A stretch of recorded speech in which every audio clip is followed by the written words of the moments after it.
Hot mic. What? He said the mic's hot. How hot?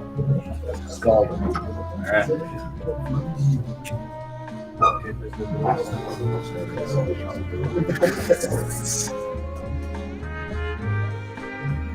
I just denied it. I denied it.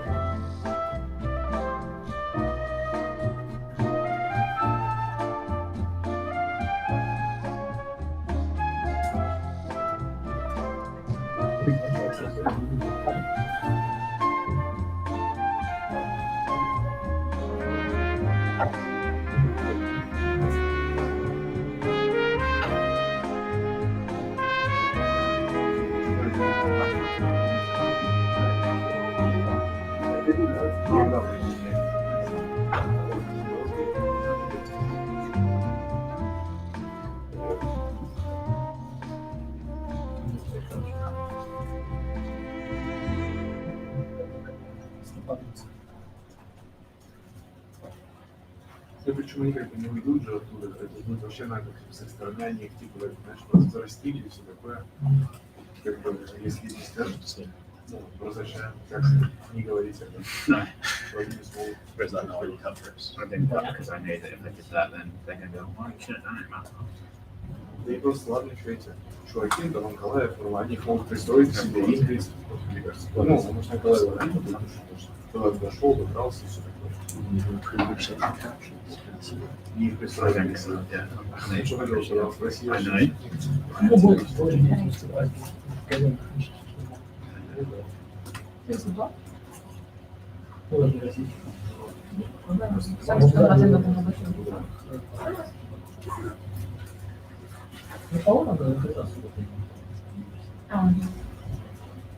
Felder? Мне кажется, она не есть.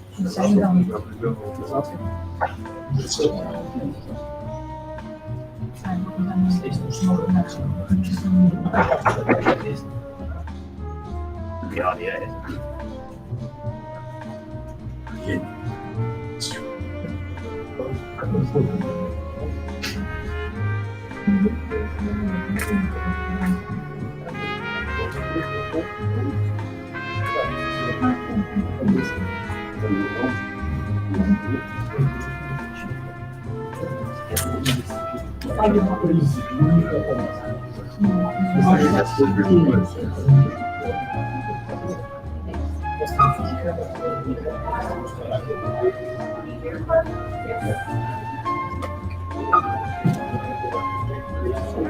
Like the first one. Right up there, little house for you. Oh, holla.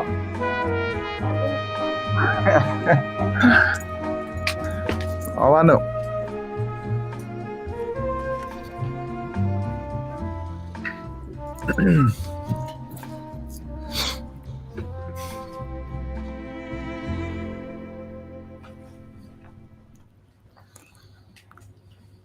That's good.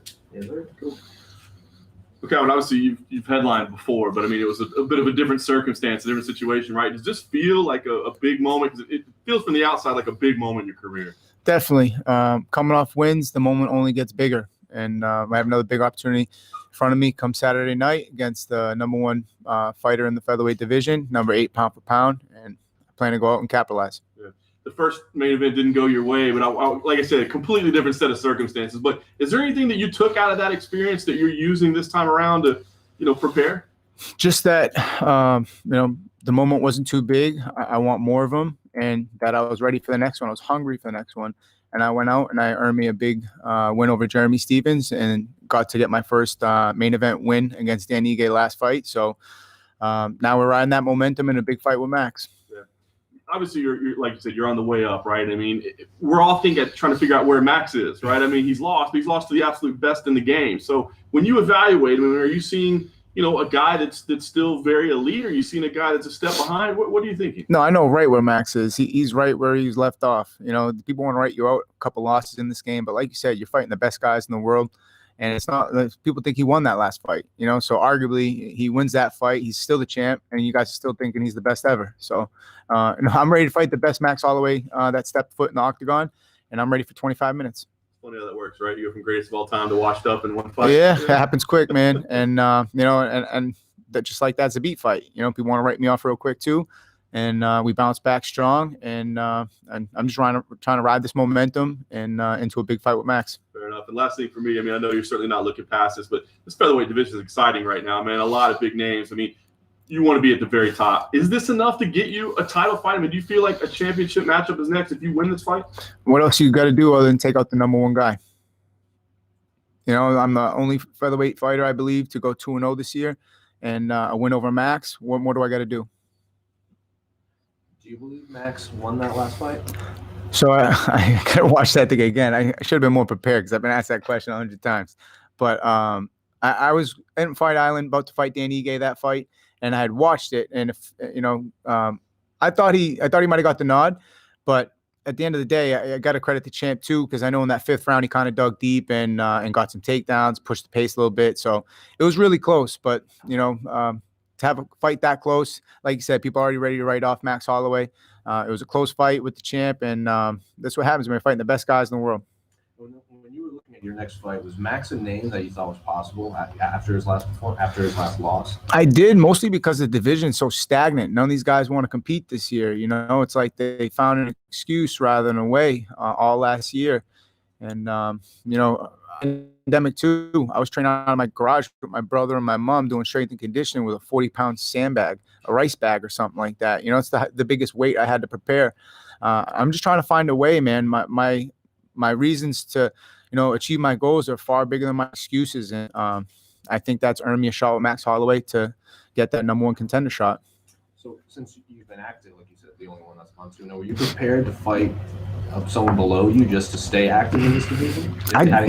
Just ready to fight everybody and anybody. You know, I'm just trying to compete. Like I said, earn my shot. And that's not picking and choosing who you're fighting. That's just being ready to go when the time comes.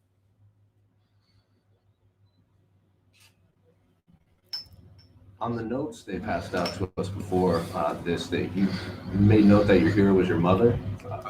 I'm sorry? You said your hero was your mother. Oh, my hero, yeah. Yeah, like why her? I just, you know, I see how hard she works. For a while, you know, it's just single mother raising 3 kids. My dad was there, you know, but she had to handle a lot. And, you know, I always have in my head, like, because of that separation, who's going to take care of her down the line, you know?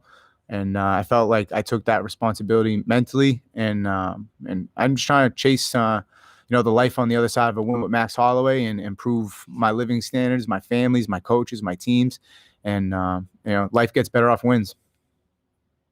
When you look at Volkanovski versus Brian Ortega, how do you see that fight going? Not focused on it, to be honest. I wish I can give it an ounce of attention, but it's not there yet. After Saturday night, you know, I'll be tuning in for sure. Is that just always the way you fight? You have to just focus on the guy, right? Yeah, I'm not even honestly. I'm focused on like tonight. You know, getting in my workout, getting the right sleep. Tomorrow, be focused on the weight cut. You know, just do that enough every day. Focus on winning the day every time, and eventually, when the moment comes, you'll be ready for whatever that is. So I try not to focus ahead. I try to stay in the present moment. My monk mentality, like Rob Font put me on to, and just staying in the present moment 24/7. Is that something you've always done just naturally, or is that something you realized worked for you and you worked at it? I think I've learned that it's a proactive mindset that you got to like reset every morning. You know, you got to shake out the cobwebs. You wake up and just you know, remember you know, the goals that you have in place and what you got to do to achieve them on a daily basis. And every day I got to remind myself, you know, to just to check in and go to work. And it's a mentality that's earned, and I work hard for it every day. I try to improve my mentality every day. We're going to have fans back for the first time in a year. What does that give to you? Post-fight, it's going to be great to take that in. Like I kind of focus all on that more after the fight. I'll hear them coming out. It'll be exciting, don't get me wrong. But if you look at my fights, I don't really look around. I look straight down the pipe, go in the octagon, focus on my opponent. And then after that, man, it's nothing better than hearing that crowd scream. And I felt like after the Jeremy fight, I missed that a lot. Ige fight, definitely. But the Jeremy one specifically, because that was a spectacular fashion. They erupt, moments like that. And in the early days of my career, that's what I lived for. They'd be chanting my name like second fight in and I'm the main event, like this kind of disrespectful to the rest of the card. But I'm like, damn, they motivate me, and then a big finish, they're erupting. We weren't getting 50K bonuses back then. It was the cheer and the roar of the crowd that was the bonus. Does fighting on ABC mean anything? Definitely. It's a great opportunity, but it doesn't change what I got to do. You know what I mean? It's all secondary, man. It's I'll be excited. It's kind of more so I'm in the moment right now. When I get past it, I probably for a short period, like, wow, that was crazy, man. ABC, holy shit, But right now, it changes nothing with the fight for me, really. Doesn't make Max Holloway any weaker or tougher come fight night. I don't think. I know you had a long journey to get to UFC, like 10 years and whatnot.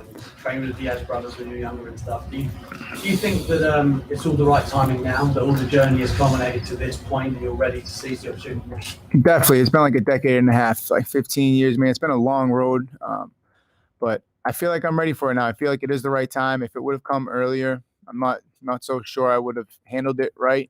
A lot of distractions. And really, I think with the pandemic, for me, it's really allowed me to focus and isolate my priorities and what's important in my life. And I just tripled down on it all 2020, and it's paying dividends, man. It's a great time to it's just a great checkpoint for me and my team, putting in the work for 15 years, like I said, and finally getting the opportunities I feel like we deserve. Can you elaborate on the training that you did with the Diaz brothers and maybe how that shaped you at that point, and any other training partners that you found to be really influential? Definitely. Like I said, I was 3-0 at the time going out there. I was leading into that Elite XC fight, and I had gone out there 2 weeks out from the fight. Probably a mistake in hindsight because it was the hardest week of training, and that's usually when people dial back.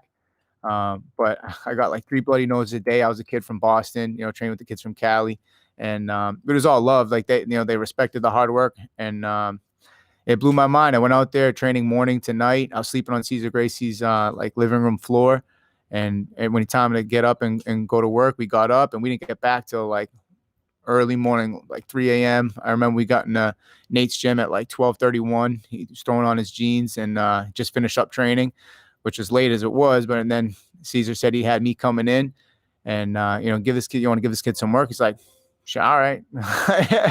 And he just goes, takes off his jeans, throws his shit back on, just man, wanting to work, and that's what it was like out there. These guys just got into work 24/7. The gym was open all day for the fighters, and the gym I was at the time was only open at 6 to 8 p.m. And you can't really make it that far, with that level of commitment to the lifestyle. And I made the necessary changes, and it definitely set the tone for the way I train moving forward from that day. Were you working with Nick or Nate? It was kind of both. I was around both of them. I remember it was really cool. It was like we were going in the Oakland boxing gym. I'll never forget, with Nick and Nate. And we walk in, Andre Ward's hitting a heavy bag, in Oakland. And Virgil Hunter's there, his coach. He's telling him, hey, pick it up. And he's like, I can't knock it out now. I can't. He's just ripping the bag. And I'm just like, holy shit, right? Like, this is wild, man. I'm like 19 years old, and I'm like, do I got to, move from New England to make it in this game? Is that what I got to do? Do I got to leave my whole family? I'm a big, like I'm tight with my family. And it was like, do I got to uproot everything that I've ever known to go make it in this game? And, credit to my team. We finally, found each other, developed what we think, that you can develop a small camp from New England and make it to the highest level of the sport. And right now, you got Rob Font, number 5 in the world, Tyson Chartier, my coach manager, getting coach of the year. And I'm number 6, knocking on number 1's door. So it's a credit to my team and everyone from New England that knowing that you don't have to leave the East Coast just to make it in this game. Yeah. Will we see a New England slap? That's some that's Stockton slap, man. I didn't take that home with me, but I definitely like to stand up, as you could tell, and I always look for the finish. What's the chain as well? I like it, man. sentiment? Yeah, this was a gift. These are some UFC gloves. Actually, got my name on the inside. You should see the cartel one I got though. We got a couple cartel ones. That's for fight night though. Yeah, thank you. You ever spar with Andre Ward? Hell no. I was like 19. I think I sparred with Nate one time when I was out there in that gym. Did a round with him. My vision, give him a right to the body the whole time. It went out. First shot, bang, hit him right to the body, solid. I was like, I felt good about it, and then I was like, oh shit, like, bing bang. Yeah, it was a long round, but oh yeah, man, those guys, real deal. And it was a good wake up call, man, and it was all love. Those, solid. They showed me some love. I felt like they respected the fact that I was out there by myself. I didn't go with anybody. I was an 18, 19-year-old kid. I'll never forget. I get to the gym and there's this Venezuelan kid. He's like 20 years old. I'm 19. I just picture him coming from Venezuela, me coming from Boston, meeting in Cali, where the gym was.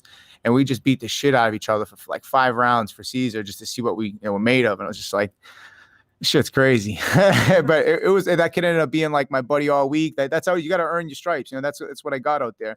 That kid drove me to the airport. He was hanging out with me all week. And you got to earn what you want. And it was a good week of training, and it really set the tone. Although I did get back with strep throat, 3 blood, I lost the fight, but whatever, it was all worth it to set the tone for the way I train now and set me on the right course moving forward. And now I'm fighting in Abu Dhabi out here in the desert. It's wild, man. Was this always supposed to be in Abu Dhabi? I know originally something was supposed to be in Vegas. Man, it was supposed to be in Vegas. I'm trying to fight in Vegas. It's like my mom's dream to see me out there fighting in Vegas. I think she just wants to go to Vegas, but that's also the fight mecca of the world, fighting in Vegas. And Rob, man, it makes it worse that this kid fights in Vegas every fight. He's like 7 fights deep in Vegas.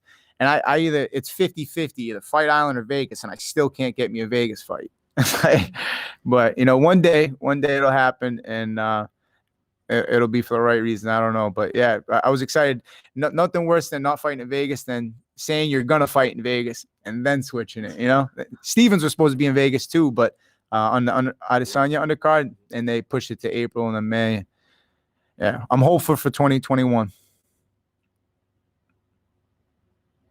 Cool. Awesome. All right, thank you. Because I've already had to look at them and be like, stay away from my food. Helen? It's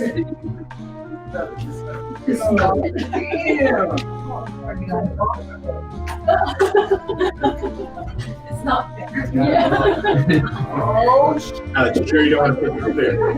To be fair, it's recording. And you might ask it. So like, if it's so bad, it would be like, even though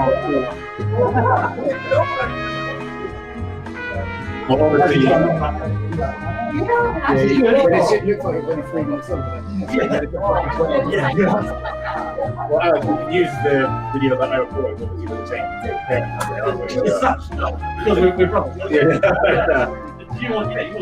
Yeah, no, that's fine. Well, I'll just send it to you if you want.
Get some tunes on, yeah?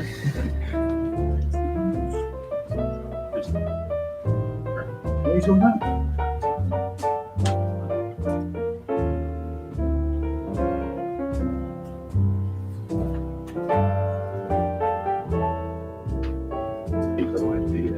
I don't know to get like a feel for you guys. So you can find out who breaks it and then run. Yeah. There is one. So I have 2 days. I'm still. So right. I'm struggling in our time difference. Only 4 hours. That's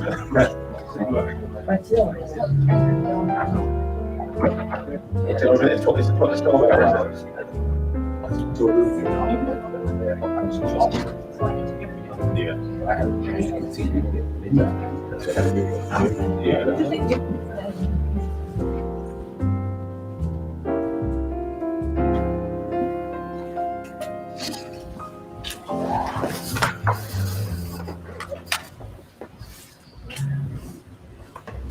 Good to see you, sir. You've been around the game for a long time. You know, you fought around the world, England, Brazil, I think Canada at one point. I mean, this Fight Island thing, did it appeal to you at all? I mean, do you like kind of the adventure side of doing things?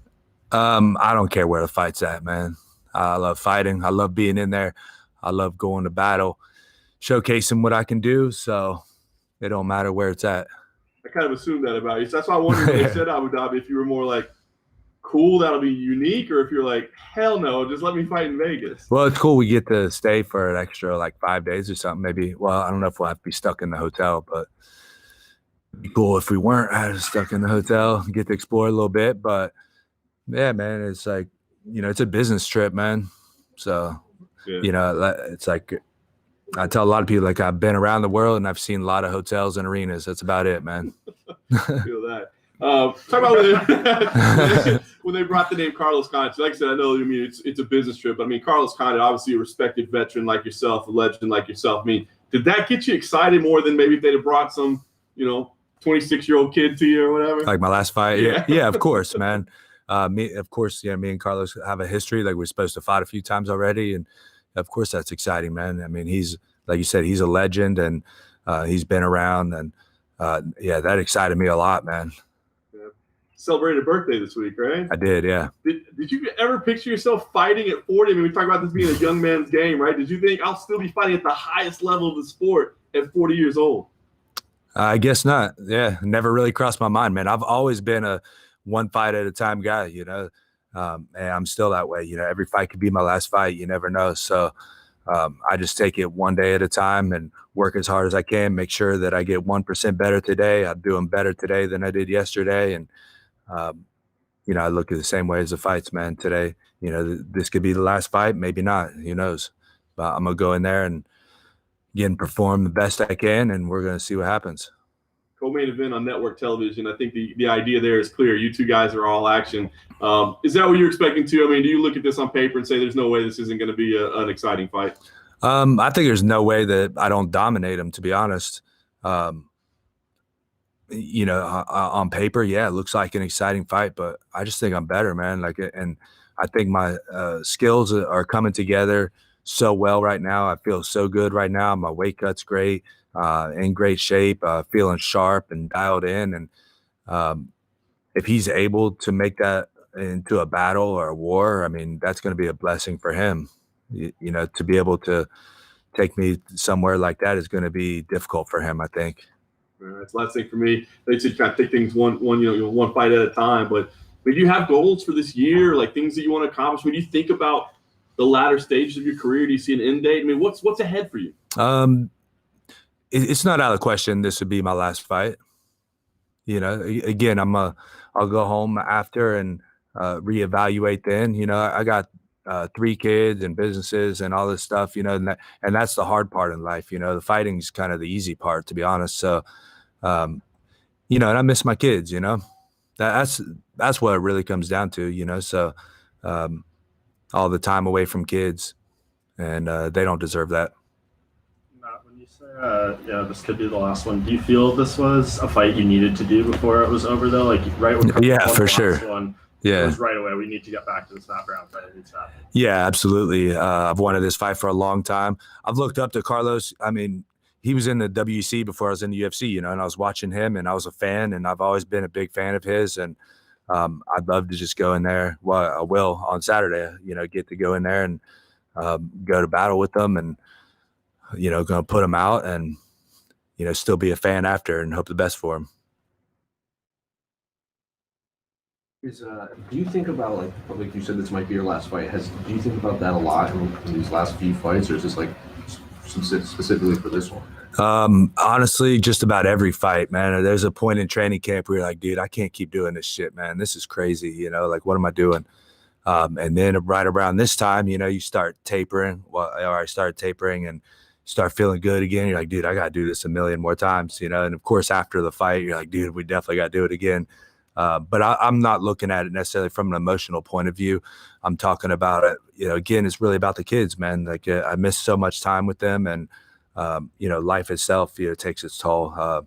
If I didn't have a whole life outside of fighting, I'd fight forever, you know? I'd, you know, be like Randy Couture, fight till I'm 50 or whatever, you know? But unfortunately, you know, there is this whole other life that I have to take care of. Do your kids ever say like, Dad, when are you going to hang it up? No, they're only 10 years old, man. They think I'm invincible and fight forever. Yeah, they don't really. No, they love watching it. I know you said you've got a few businesses. What businesses are you working? I own my own gym and I have a coffee business. Yeah, the Immortal Coffee, immortalcoffee.com. Well done. Shameless plug. Well done. TheImmortalCoffee.com. Where do we get that? Just only online? Yeah, it's only online right now. Corona, of course, canceled out any other plans for that, but it seemed to help the online business a lot, though. You said that you think about retirement after every single fight. Before? What makes you fight again?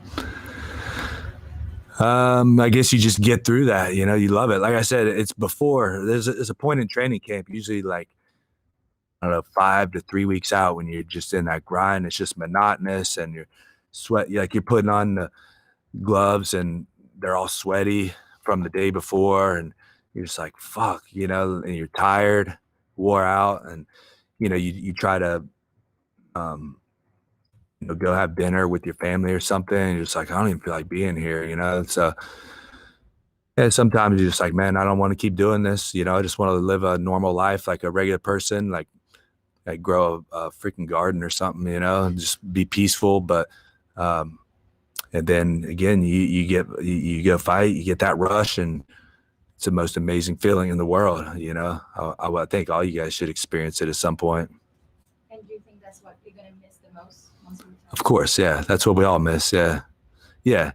And that's what you miss the most. But at the same time, the greatest thing about the sport, in my opinion, is the camaraderie you build in the gym, you know, and that's like the most beautiful thing, you know, going to the gym every day and seeing your boys and having fun, sweating and bleeding with them. But at the same time, again, when you get in training camp, like you don't want to see them no more, you know, like they're coming after you, you know, they're trying to help you get better and put it on you. And you're just like, bro, like, you're not my buddy now. I don't feel like we're friends right now, you know?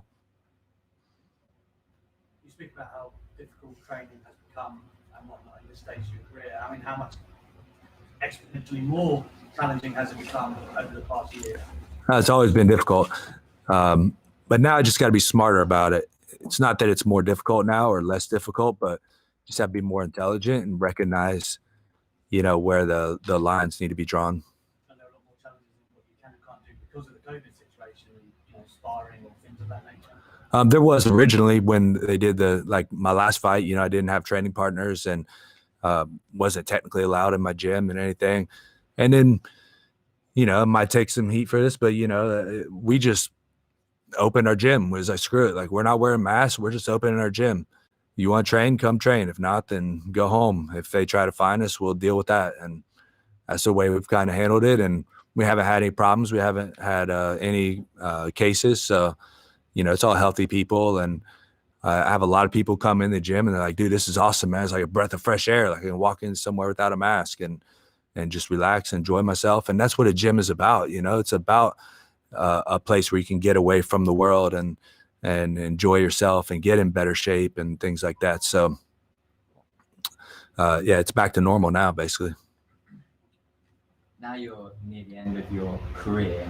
I'm wondering, with everything you've learned so far, what advice would you give to a young Matt Brown? I never even thought about that, man. I don't know. Like, probably just train smarter. Like, don't try to kill everybody, you know, like I've, yeah, maybe smarter. Like you guys probably all read the Spencer Fisher thing that just came out, right? And, you know, that's a real thing, man. And, you know, I've suffered some of those same things, you know, and I know Spencer well, you know, we trained together back in the day. And, you know, a lot of those issues are very possible, man. And I think that's probably the big thing I would put into my mind. Like, you got to think about those things. And I've been very fortunate. I don't know how I've done it, because I've had tons and tons of gym wars and, of course, wars in the cage too. What's that? Yeah, maybe that's what it is. Maybe it's real. But, yeah, I would definitely think about that a lot more. Was that Spencer Fisher article a tough read? Yeah, because I know Spencer, you know, he's a friend. And I guess I never really talked to him about that kind of stuff, even though I knew he was kind of struggling with it. But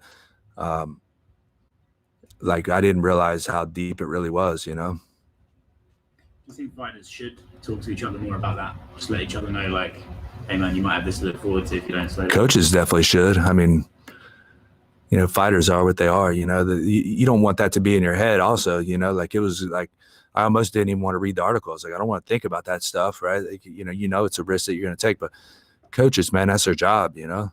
And MMA doesn't have the best coaches, which is another thing, you know, I want to do whenever I'm finally done here, you know, and I want to be that better coach, the coach that I never had, the coach that a lot of guys probably will never have.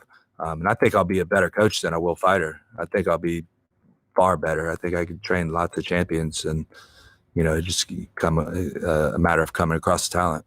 Without, you don't have to name any names, but what's like the worst incident of someone being a shit coach that you've seen or had? Man, I had one guy. He wasn't really my coach, but he was kind of helping me with the camp. I don't even remember his name, but we were sparring. The way he would set up sparring is he would have multiple guys, you know, standing around the cage. And as soon as I would start winning against one guy, he would send the next guy in, like in the middle of the round. And I'd do like 5-6 rounds like that, you know, so it was like guaranteed, like I'm getting punched a lot, you know, against fresh guys. And it was when I fought Eric Silva, actually. So, you know, did something right. I mean, you know, I got through the fight and, you know, maybe built some mental toughness. I don't know, but certainly it was stupid. Doesn't really simulate a fight. No, it doesn't simulate a fight, and it doesn't, it just simulates you getting punched in the head.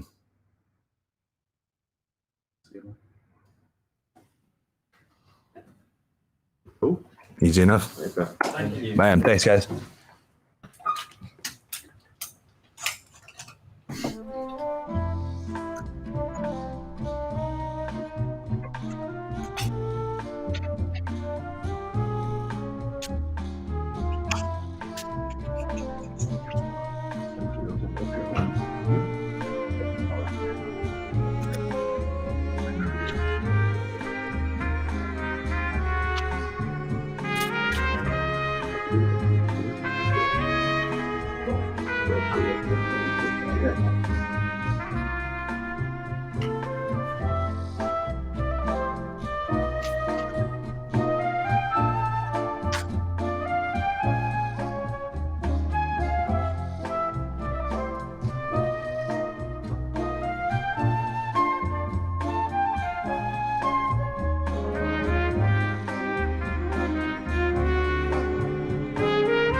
Anyways,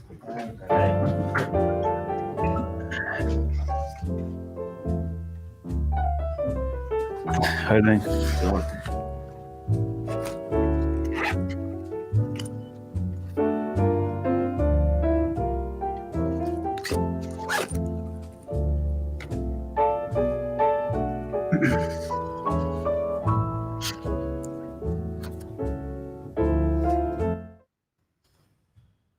back on Fight Island, and this time you got a little UFC experience under your belt. So, I mean, give me the idea how much different does it feel this time around? Well, to be honest, it's pretty much the same to me.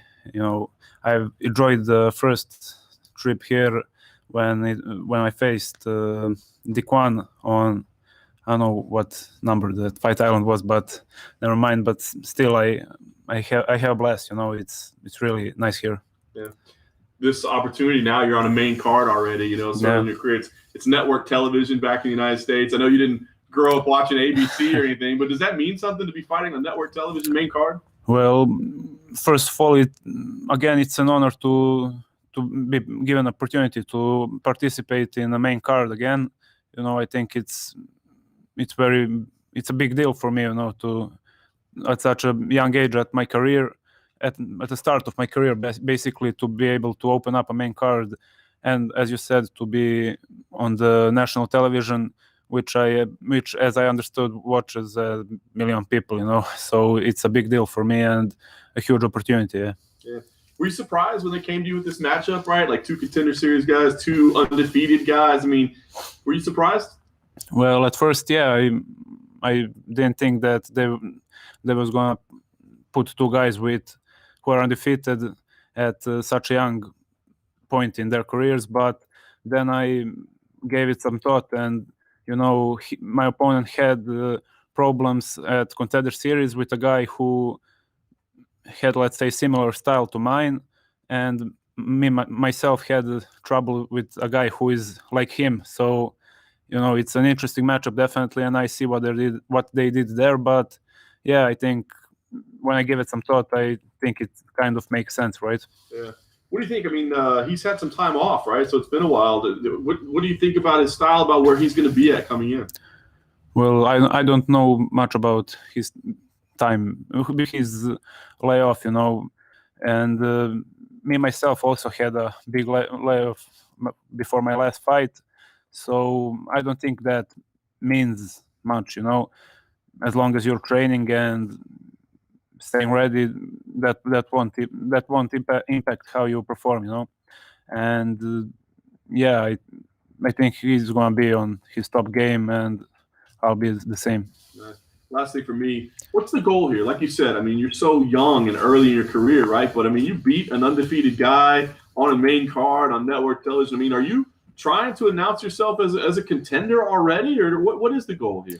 Well, I definitely want to reach the top at one point. I know that it's not realistic to, do 1, 2 fights, 3, 4 fights even, and call yourself a contender. So I won't, fly high. I'm going to take step by step as long as it takes, and I'm going to do my best to always put a top performance and to, go victory after victory till at one point I get the chance to fight for the belt, or that's some long distance goal for me, and I'm gonna try to achieve that. Since your last fight, a lot of stars have kind of been made at the middleweight division, like Kevin Holland, Marvin Vettori, Joaquin Buckley. Are you looking at all these young fighters emerging with you and seeing a lot of fun matchups down the road? Yeah, definitely. I've noticed a lot of them in 2020 when I was having canceled matchups. So I was looking for my opponents at that time, my opponents, right? So there I noticed Kevin Holland. When I was supposed to fight John Phillips, I noticed him there, and yeah, he did a great job. I think, like, how many fights? 5 fights in 1 year. That's a lot, and he did great. So yeah, definitely lots of prospects and young guys are coming up in the middleweight division, and down the road it's gonna be a very stacked division. Definitely, it is even now, but in some time it will be crazy stacked. And like you said, Kevin won 5 fights last year, and then Marvin Vettori took that last-minute fight against Jack Hermanson. So these guys are taking these opportunities. Is that something you're looking to do the same in 2020, just fight as much as possible? 2021, you mean? Yeah, well, as long as I'm healthy and I'm prepared, I'm gonna accept every opportunity there is.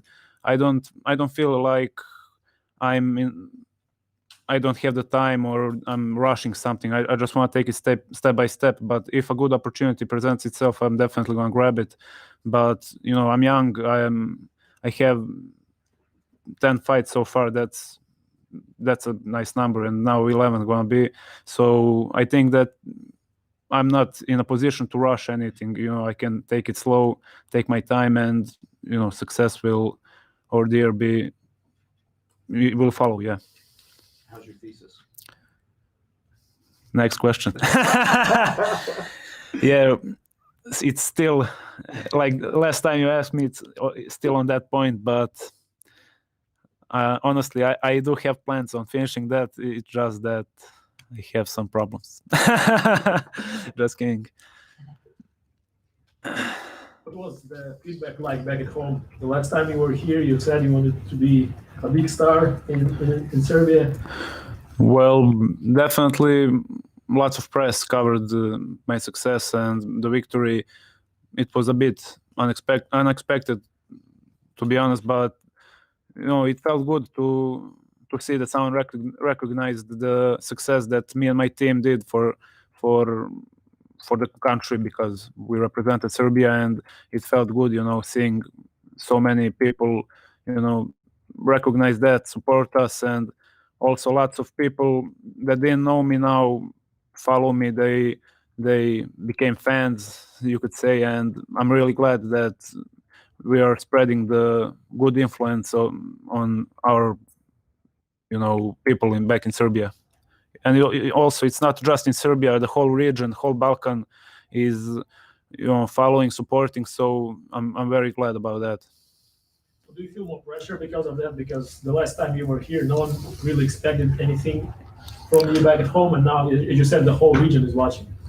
Well, yeah. To be honest, don't feel any pressure. I don't let that pressure me.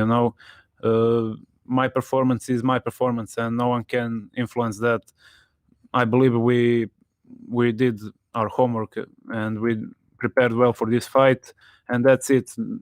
No amount of people watching can pressure me or make me, lose sleep or anything coming up to a fight. Do you receive any support from Russia? Yeah, definitely. Lots of portals and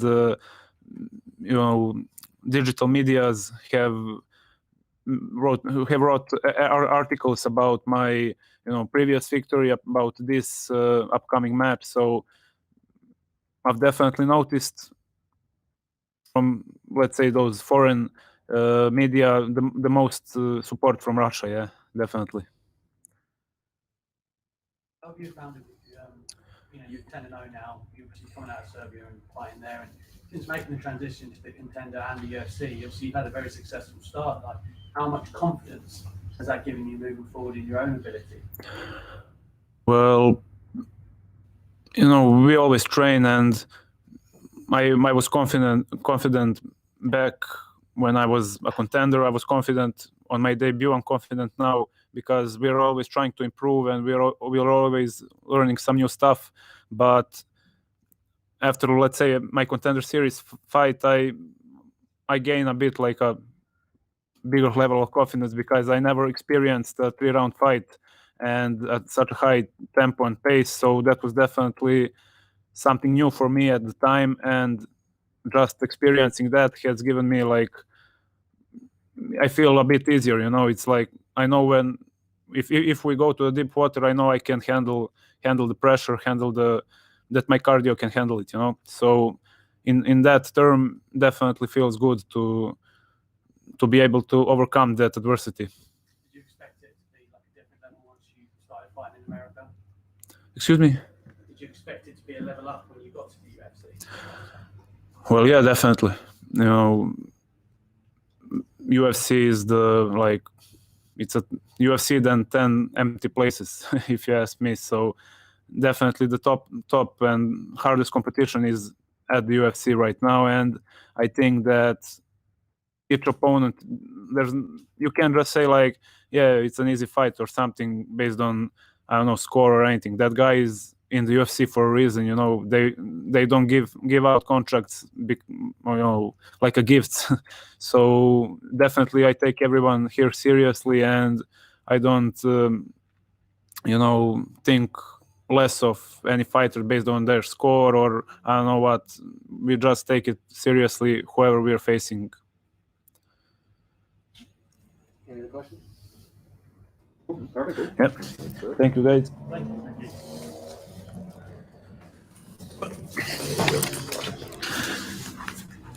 One down. Yeah. See you guys. Thanks, sir.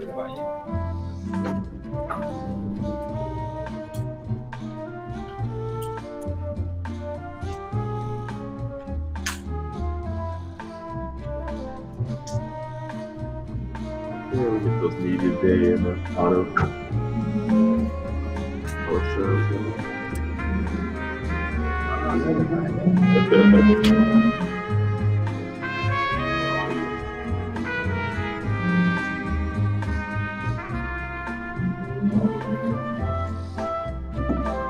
Really helpful.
Yeah, just changed the what you call it. We had travel corridors to certain places, and now they're just taking the UAE up.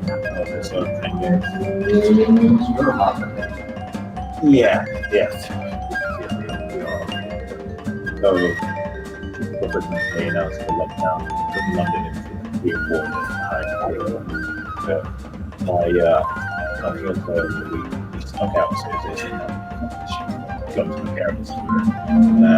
It came just a bunch of interest. And literally the day after that, they came to say I was about to say we're the worst country in America, but that accolade goes to the United States. We're trying to take our son away. Yeah. That's crazy. We're just going. My parents are being fundraisers. Some businesses. Like, I'm not some businesses just, okay, well, yeah. Some businesses taking it.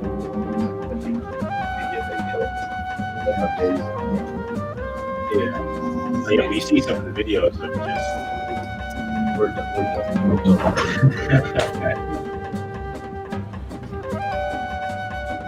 I mean, the last video was last night.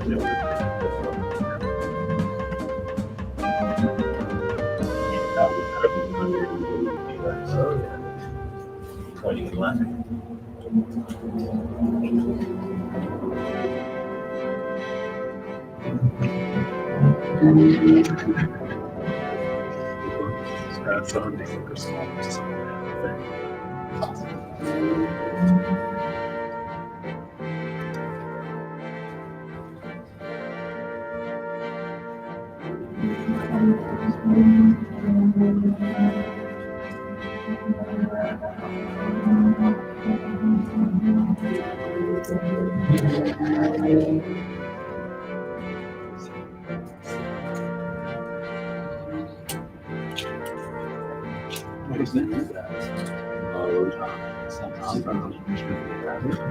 Nice.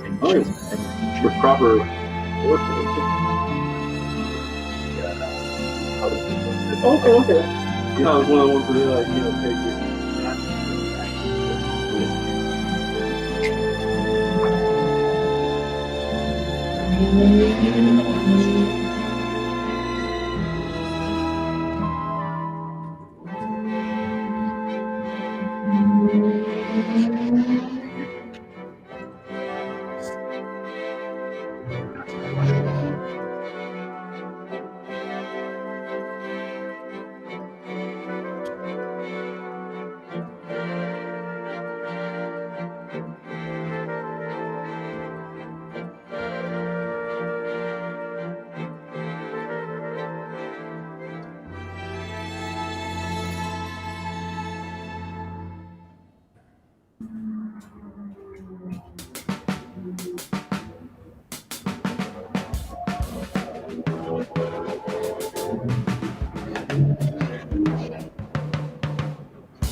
Let's go.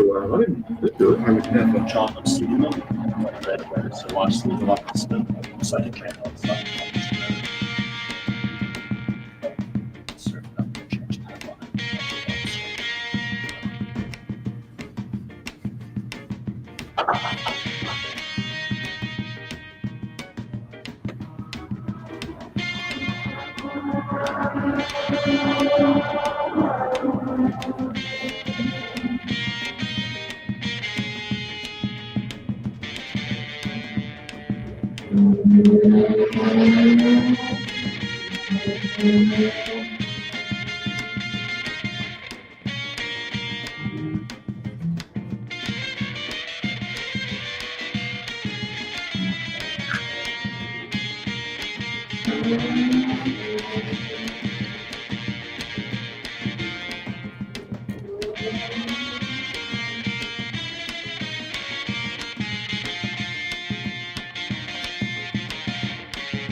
I assume so, but I was shocked that it was only yeah, so I'm assuming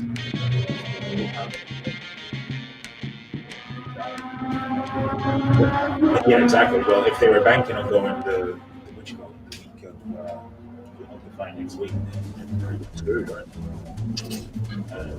Well, no, actually, like if you're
Yes, so that we need the audio, especially with race cars. So we can just like center them on the bike. So like, yeah, perfect. Awesome. Thank you so much.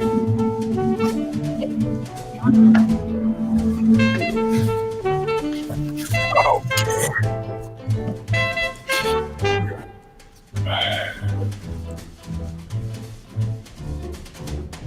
Good?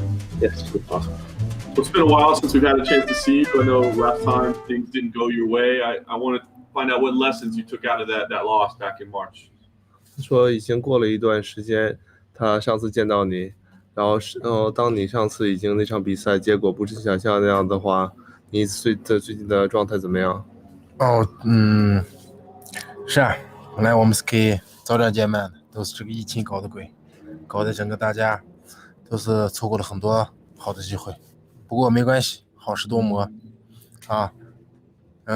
昨天已经去翻篇儿，对吧？上一场的结果已经不重要了，重要的是享受的过程啊，在过程中有很多的学习，无论好与坏，没关系，就像这个疫情一样，能在疫情保证自己的健康才是最重要的。He's been doing well. He doesn't concern so much about the last result. It's the process that matters. And due to COVID, he should, expect the fight to be sooner. But just like last year, everything was unexpected. But here we are. Let's say the world changed immediately after your last fight. So what has this past time been like for you? Have you been able to train? What's it been like for you? 他说上次你比赛结束，整个全世界都变了。所以说这样子，你这一年度过的情况是怎样？还不错。然后上次是比赛，然后比赛完，然后回国，跟家里人，一直在生活，然后也是疫情嘛，然后有很多事情不方便，不光是，我这样，大家都这样，所以说，坚持一下，这不是来到了今天，我们在阿布扎比见面了，所以说不用着急，做好自己该做的事情。Just like everyone else, it has been very inconvenient for him. But since the match, he went back to China, be with his family, so it has been really pleasant. And through a lot of obstacles, here we are in Abu Dhabi. I'm looking forward to it. Very nice. I want to ask about China. I mean, he's been a pioneer, in mixed martial arts in China, but now you have a UFC champion as well. So what is the appetite like for the UFC and mixed martial arts in China? Has it changed a lot since you had a champion, obviously? 以前在中国的这个名声跟地位已经有很多了，但是在 UFC 已经有产生冠军之后的话，对你还有中国人对 UFC 这个理解，最近有什么很大的变化？这一年？很大的变化。通过上场比赛，然后3月8号，然后虽说我失利了，然后我们中国有一名新的冠军张伟丽champion，这给整个中国、整个亚洲来说，整个世界都是一个非常大的一个惊喜。看到了黄种人，看到了中国力量。所以说，无论好与坏，只要坚持，做自己喜欢做的事情，打破自己的梦想，想要自己的东西，很快就会得到。The perception of UFC has changed dramatically since last year that we do have a champion in Zhang Weili, and it's not only within China but also throughout entire Asia that we able to see a Asian descent face that as a champion in the UFC. It definitely creates a phenomenon, and then also he wants to represent the China power that become a part of UFC to officially that we have arrived. Yeah. So, Seb, I'm sure you want to join her as champion. You had the setback last time, but this seems like a big fight, like a very recognized name. I mean, do you feel like this is a big moment to get back on the streak that you were on before? 他说：“这是你的对手，名气也很大，你感觉这是不是你回到你原来的那个地位的一个很好的一场比赛？”是的，非常好，对吧？两个强者在一起比赛，大家都是非常喜欢的。可能是大家都看到他2年没有比赛了，2年前他是7连胜，感觉就是很快要拿到冠军的感觉，要打到冠军的感觉。由于这次也是疫情，他的对手穆斯林木由于不小心传染了新冠，然后打不了比赛了。然后我是电梯上来的时候给我这次机会，然后机会总是留给准备好的人，我时刻准备着好。也感谢组织，感谢对手能接受我。It's definitely going to be a very exciting match. But even though he has been away for 2 years, but he is riding on a 7-win streak, so he's definitely looking forward to the match. And then just like way he had to deal with his, the opponent that he's supposed to fight was injured when also caught with COVID. So he's very fortunate to be in this position, and he's appreciated the UFC to give him this opportunity to prove himself. And also, opportunities are given for those who are prepared, and he's definitely prepared. Nice. last thing for me, I know 2020 wasn't a great year with everything that happened, but what are the goals in 2021? Are there a number of fights you want to have, or is there like a ranking you want to attain? What's the goal for this year after this fight? 2020年都像大家都是非常糟糕的一年，但是你所期待的2021年的结果会是怎样？比如说，你有希望有达到什么样的目标，还有希望得到什么样的比赛？多少场比赛？每天都有新的变化，都有新的东西，能看到大家就是一个新的开始。所以说糟糕，我觉得并不糟糕，对吧？在糟糕的年代，在糟糕的时间里，我们在阿布扎比相见，所以说非常美好啊！不能用糟糕来说今天的我们吧。2020 as bad as it could be, it's not the worst. It's just unexpected, but every day is unexpected. So moving forward, whatever that unexpected, he still wants to be the best of himself.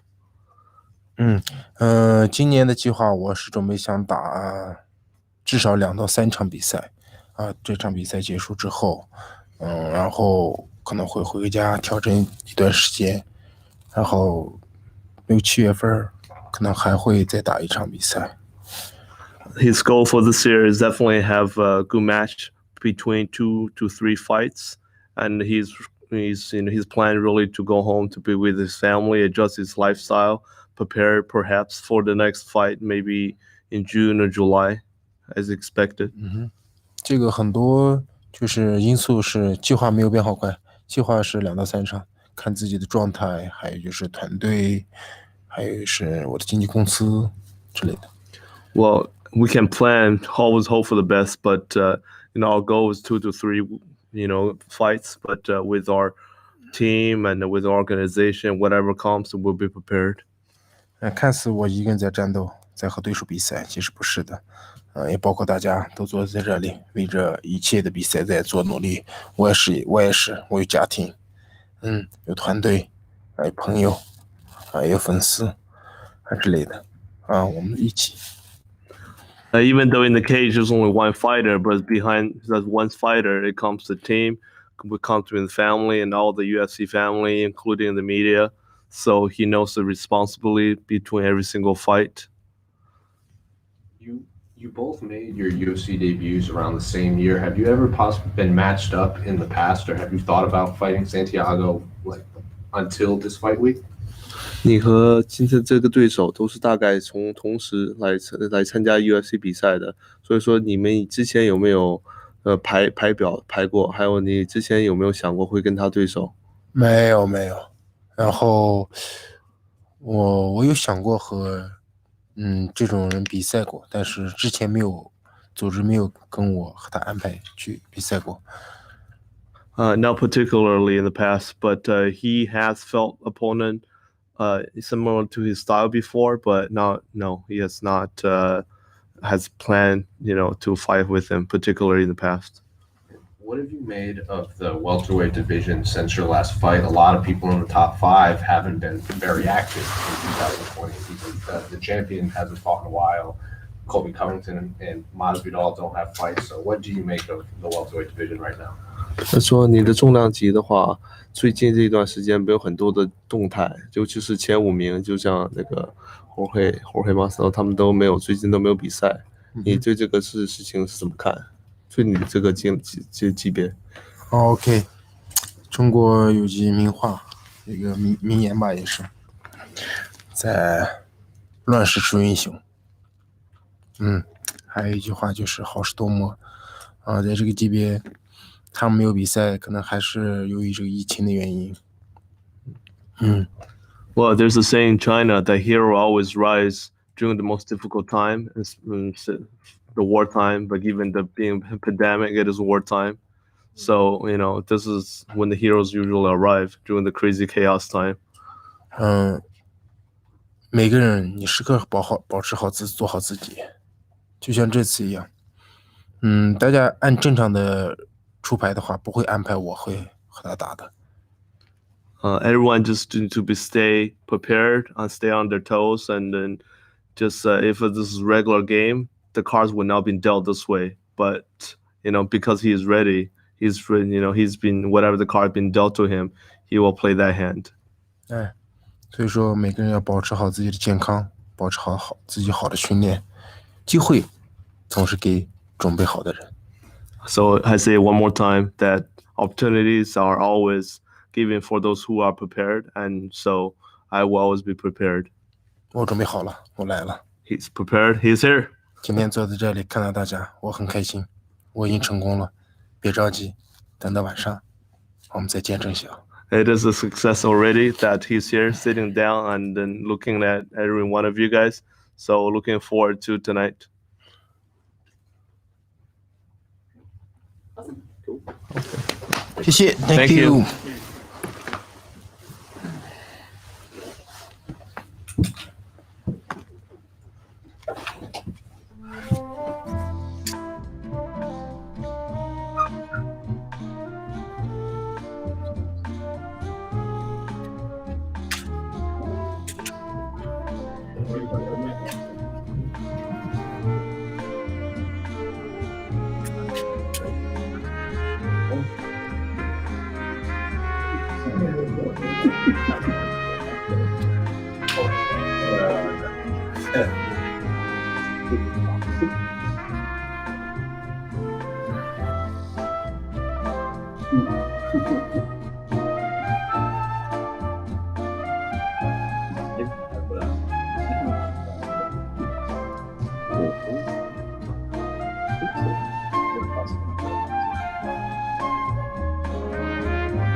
I forgot.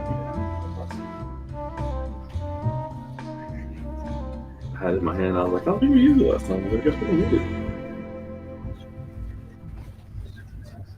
I got a new camera since the last time. I still love it. Just in case.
Можно на 7 говорить. Ну, давай тогда с ним перерыв.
That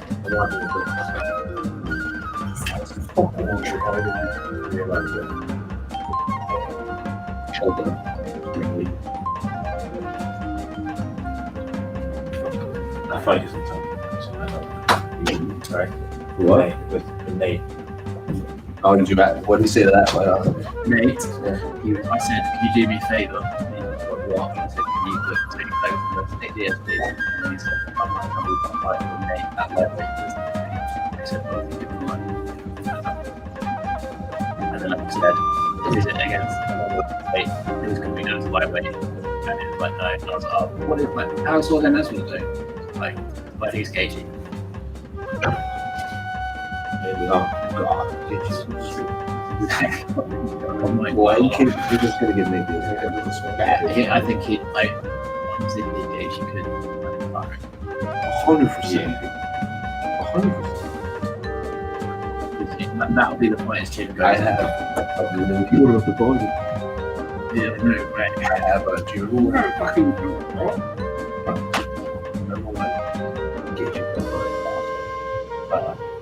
I did. And he just beat the shit out of his legs. Yep. I have a really old interview of Gage saying, imagine if that was me. I have to find that. Because that was the Yeah, that's what they're saying. It's not a matter of time before you right.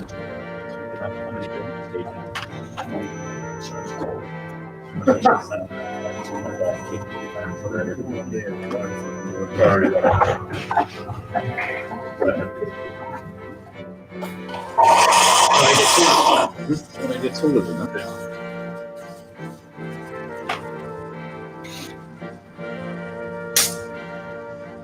You correct me in a second on the door.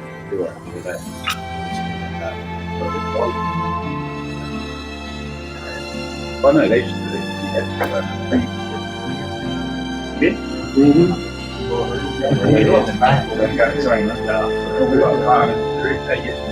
three hours maybe 3 a day up to 21.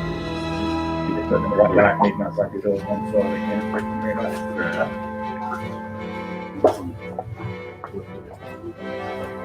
well, we don't really know, but by the end of it, last time we were just I was literally going to soak up water and that, but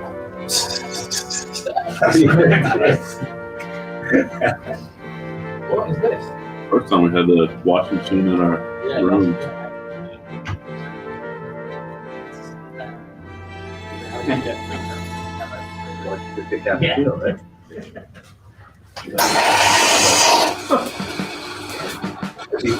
When you guys are gone, I want it like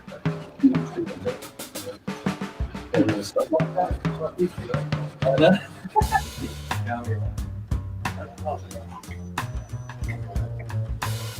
Look at from here.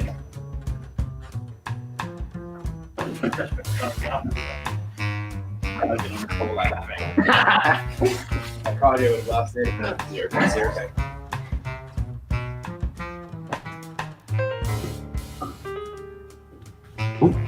Okay.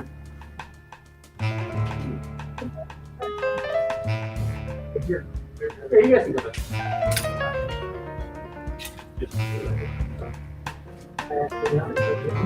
Oh, sure, yeah, of course.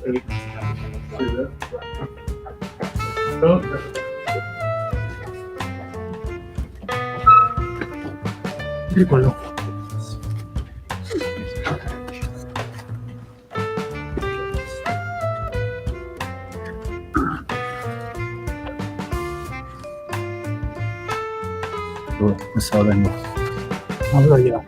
Well, let's go about the last fight. You know, it was the first fight in a year. A very, very tough fight. I know it didn't go your way, but what did you think about your performance overall? Oh, my last fight? I think it was a good performance. I had a lack of focus in the last of the fight. Nice. Frustrating with the results. I mean, how difficult is it to stay focused? I mean, you got kind of this string of losses, right? I mean, is it difficult mentally at all to kind of stay focused and get back in the gym? stay focused is the goal of any athletes, any sportsman, and more is difficult, more is easy to get focused. So then after that, like I said, tough fight, they give you the viral sensation, the new star. What did you think when they offered you this name? Did you what if you were like offended at all, like, oh, I'm just the guy? I watched the fight of Wright versus Buckley, and I was very wondered because he's a very, very good fighter. And I am here in the UFC to fight the best people in the world. Do you know any other reason to stay in UFC? No. So when they asked me to fight him, I asked to my coach Michele if in that period I could be in shape, and I accepted the day after. Yeah. So you said you think he's a good fighter. Like, I wonder, do you think he's just flash and he's got the one crazy trick, or do you feel like he's really deserving of being here and the attention that he has? I think every UFC level is so high. Every fighter would have this. So, but I think that there are not superstars in this fight, in this business, in this sport. So that's my motivation in this year, in this fight. Nice. What's the goal here? I know you want to win, obviously, right? But are you trying to, take some of his shine, of his star that he built, or is it just getting a win and nothing? I am prepared for everything, for a war, and I do my for everything, striking, grappling, everything. And I think that I don't want to speak about strategy, obviously, but I think I will fight till the end. Very nice. And last thing for me, what kind of fight do you think we do see? That last one was a tough one. Do you think it's going to be another war like that, or do you think you can dominate? Who knows? In this sport, who knows? What do you make of in the last few months, a lot of middleweights have just emerged, like Kevin Holland, Marvin Vettori, Joaquin Buckley. So do you see all these fighters emerge in 2020 and see a lot of interesting matchups down the road? I'm very happy for Marvin. He's a friend of mine, and I think that they take the sprint,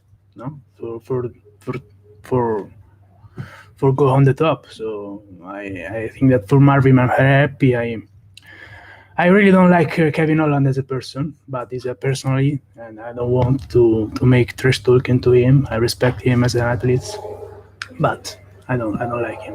Was there some incident that happened? You just don't like him for how he carries himself? I don't like person that in front of you are good, and in your back not. No, I don't like this.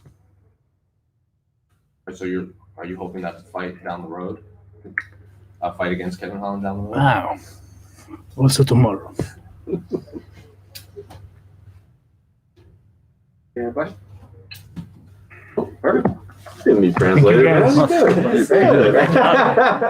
No, because you speak good English. Some slang or stuff.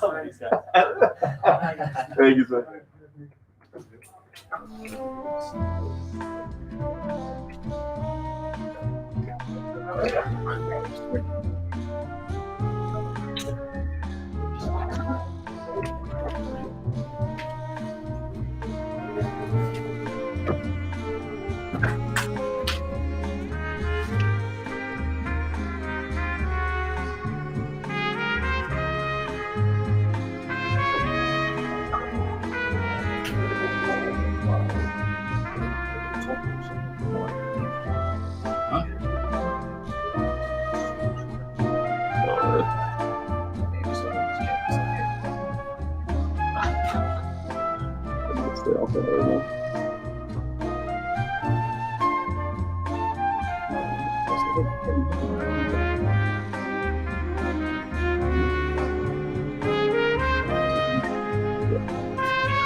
So wrong and yet out there. He's just giving me a shout out and it's funny. So in Italian. Hi. invite fans to watch on the zone fight, right? Correct, yeah. Hey, I'm Alessio. Watch me fight this Saturday on the zone, live on the zone.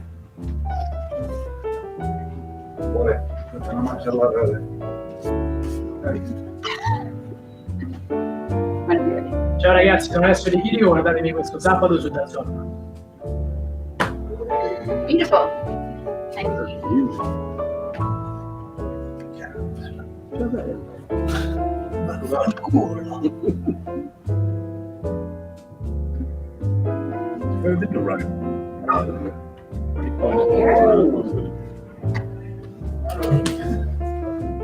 A lot of people in here.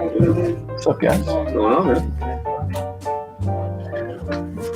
Oh, okay. Oh, yeah. My goodness. Carlos, we're gonna move real quick because we had a translator, so we're gonna pull this here. What do you want this one? Yeah, Whatever, you guys tell me. Yeah, no. Sorry, bro. We should have done that for you. All good? Perfect. Okay. Translator the last one. Okay. Chris, how refreshing is it to sit down in front of the media and know that we're not about to ask you about a losing streak or anything like that? Does it feel good? Yeah, you just kind of did though, right? You did, but you didn't. No, yeah, feels good coming off a win. I feel like I have some momentum, and yeah, and also a quick turnaround, which feels great. Was that something you pushed for? Because there's been some big gaps in your fighting. Was that something you said I gotta keep the momentum going? For sure, definitely. Like coming out of the last one, I felt healthy. Was ready to get right back into camp. Hit the ground running. As far as preparation, and it worked out well. Nice. How about Fight Island? I mean, was that something that you would you have rather be in Vegas? I guess it seems like a heck of a lot easier. Do you like this adventure? No, I like it for sure. I mean, coming out to an exotic place and getting to fight, and it's a lot of fun. Very cool. Obviously, you fought the biggest names, man. You've been around, but Matt Brown, it's a fight that should have happened a long time ago, right? But it's a fight that I think the fans immediately get excited about. Do you get excited about certain names, certain matchups over others? Yeah, I don't know. Everybody is a different puzzle. Everybody's like something, a different type of challenge, and I like, I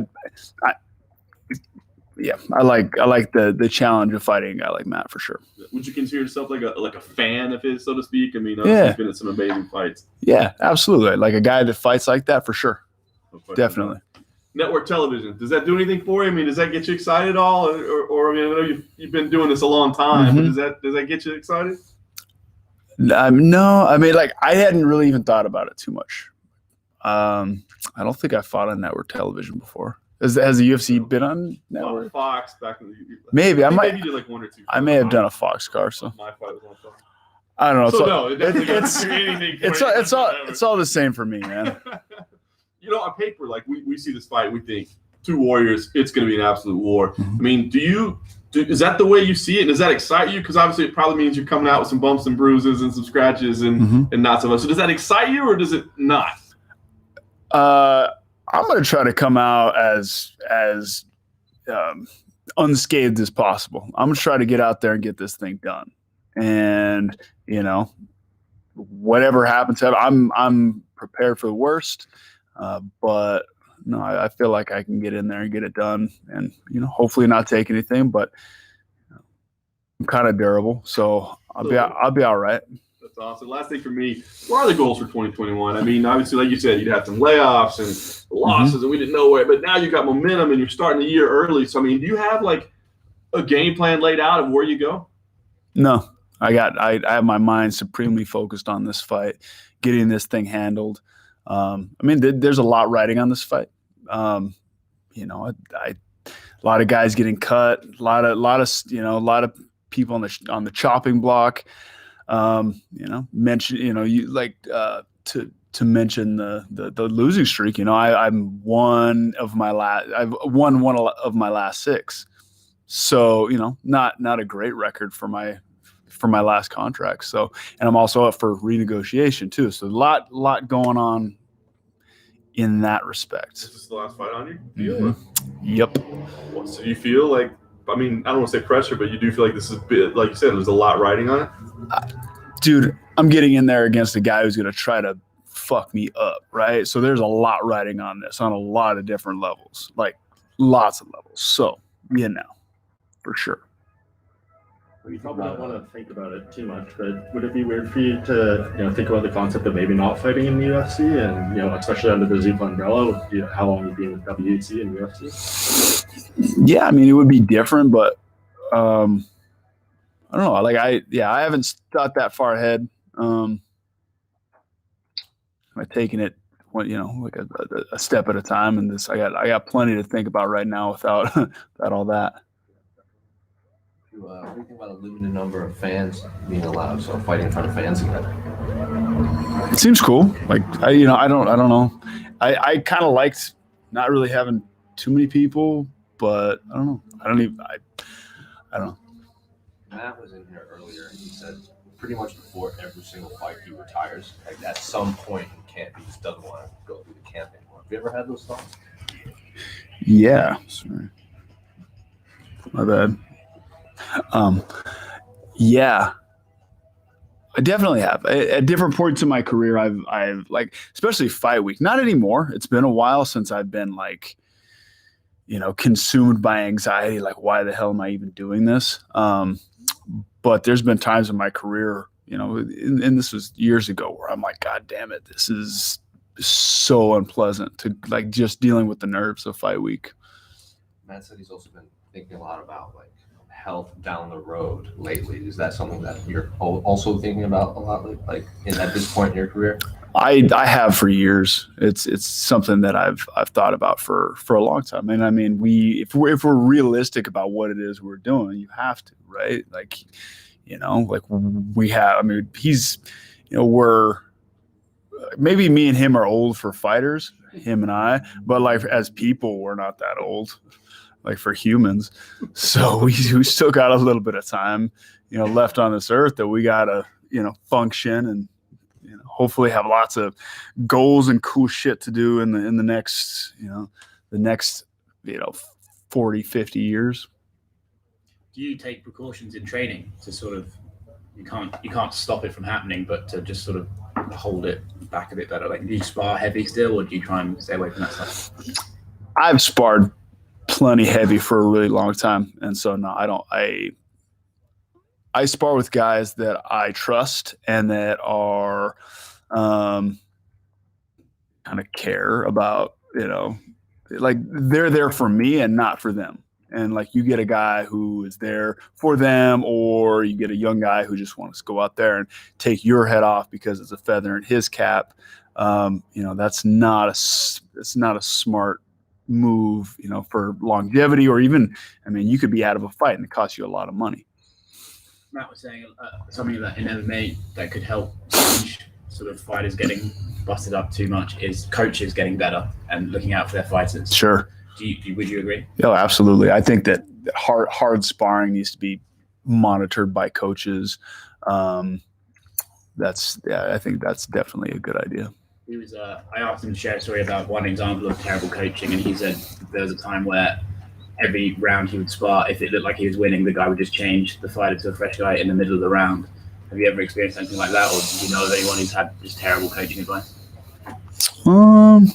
No, I would say that it's more, sometimes coaches don't speak up when your fighter is, you're in charge of your fighter, right? And it doesn't matter, like, ego's out the window. It doesn't matter if you're trying to get your fighter to the fight, as unscathed as possible. And sometimes I've seen coaches not speak up and let their guy get smashed, and that doesn't really do anybody any good. Matt said he feels like he's going to run through you and that your skills aren't comparable to his. How do you feel about your skills compared to his? I think that's, I'm glad he's confident. I'm going to fuck him up, though. I'm going to finish Matt Brown. Really? Doesn't matter. I'm going to fuck him up. you had a very sort of decorated career in terms of some of the names that you fought along the way, you know, GSP and Diaz, many others. I remember GSP saying after, because obviously you came very close to like him in that fight, it was one of his proudest accomplishments overcoming you. I just wondered, along your record and your career, you look back, what are your proudest and, you know, the best people you feel like you've faced? You know, the fight against Robbie Lawler was, you know, one that was, you know, I lost, and that one still sucks. But so there was that one. GSP fight was, you know, was awesome. I don't know. There's a lot of them, like you said. How close did you actually feel like you were finishing him in that fight? GSP, pretty close. I thought I had it. I thought I had him out, but I mean, he gutted it out and pulled through. You talked about obviously being in the last fight of your contract as well. Talk to me about the relationship that you have with maybe Dana White, and perhaps is there value in your name at this point, though, that there's a lot of up and comers who look at you and the career you've had, and there's value in having fights with you from that perspective? Sure. I guess those are two different questions. Yeah, no, I have a great relationship with Dana. They've always treated me really, really, really well. And so, you know, I think it just comes down to whether I'm performing or not, you know, as far as that in the contract. Yeah. And I've done what I've done in the sport. And yeah, when I was up and coming, I always wanted to fight guys who had something that I wanted. I was always looking to climb, right? And so, you know, somebody fighting me and having wins over me, yeah, is in depending on where they're at in their career, is a step, or it's a you know, it's a notch in their belt or whatever. What would you say to a young you? Would you say keep going, yeah, go follow the UFC, or would you say no, be a boxer, be a librarian, be a chemist, be something else? Not a boxer. Maybe, I don't know.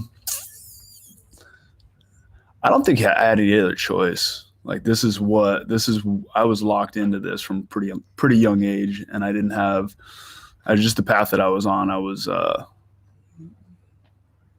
I would tell myself to, you know, get an education, and, you know, like maybe get a different job, but I don't know. I like the way things have gone. If this was your final fight in the UFC, how would you reflect on your time as a whole? The whole journey has been absolutely incredible. Like, I never expected, like when I first started out, this wasn't a sport. This wasn't like a thing anywhere near what it is today. So, you know, I was just having fun. I got to fight. I got to spar. I did it because I loved it. And it's, you know, I've got to travel the world and, you know, do my thing and have a career and, you know, make money and make this my job. I mean, it's been amazing. Met all kinds of cool people, had a bunch of great experiences. It's it's been awesome.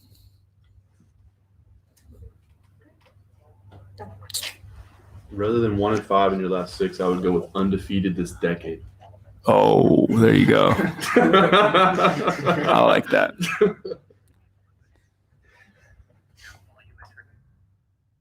Noted. Thanks, guys. I need my mask. Probably. Oh. It's gross. Yeah.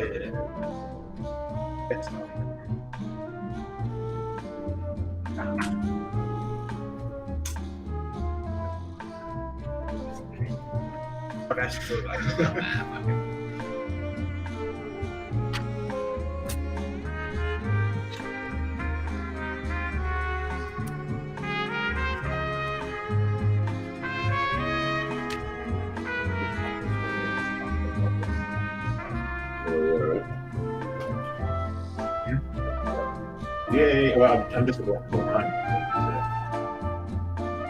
You know, but yeah, of course, you stop doing the thing. It's cool. Yeah, I've got it to use. This airdrop to use. Yeah.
Max, what's the feeling? Is it excited to be back on Fight Island, or do you feel like you're returning to the scene of the crime where they were getting you dirty last time? What's the emotion like for you right now? I'm just excited, man. I'm excited. We find out that we got fans. I find out that we're on ABC, and then we also find out that I'm the first main event in that new arena. So it's a bunch of pluses. I can't wait. And like I said, fighting is fighting. A fighter is a fight to me, and I can't wait to go out there Saturday night and do my thing. I was going to ask you, it's the first time you've been, in a non-title fight in years and years. But as you said, all the things you laid out, it's still a massive fight that everybody's looking forward to. So does it feel any different at all, or does it feel like, hey, man, this is what we do? Yeah, no difference at all. Like I said, every time I had the belt with me, I said that was just a piece of fabric to let people know who I was. You know what I mean? Like I wasn't too crazy about it. It's just it was a belt to let people know I was a champion. But I always told myself I would carry myself as a champion. That's what we continue on doing, And like how you said, it's a huge fight. It's not a pretty big fight. It's a huge fight.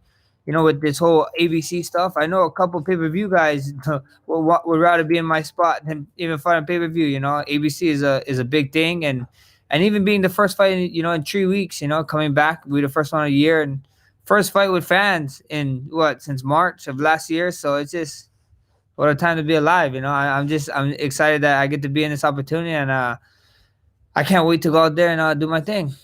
As champ, obviously you didn't have to call anybody out, right? They came to you, but I just wonder. Were you watching Calvin? Was he a guy that was on your radar? I was like, I bet I'm gonna have to fight this kid at some point. Not at all. No disrespect to any fighter, but I don't watch no fights. I hate watching fights, to be honest. It's just, it is what it was, and he's here. Even still yet, I feel like I still don't have to do no calling. People still calling to fight me, so life's good, I guess. No question. Last thing for me, what is the goal here, man? We know you want to get back to that championship spot, right? Do you feel like you can do that here? Do you need to do something to get Volkanovski's attention or get his interest again? What's the goal here? I don't know. I don't know. The only thing that I can do is I go in there and I can control what happens in the octagon. I get the job done, and then outside the octagon, that's why we got managers. He better go do his job after his fight. I'm gonna do my job come Saturday night, and he gonna take care of his after the fight. Why don't you like watching fights? I just don't. I don't like watching fights. It's like, In general, or just yours? Yeah, just in general. I like watching some of my friends and some big fights that's happening, but I really don't like watching them. I don't know. It's kind of, I guess so. Do you watch any other journalism interviews? Like it's kind of boring, It gets kind of irritating, So it's like I don't want to watch fights. Yeah, next weekend, obviously, Conor McGregor is fighting Dustin Poirier. You fought them both, obviously, a while back for some of them.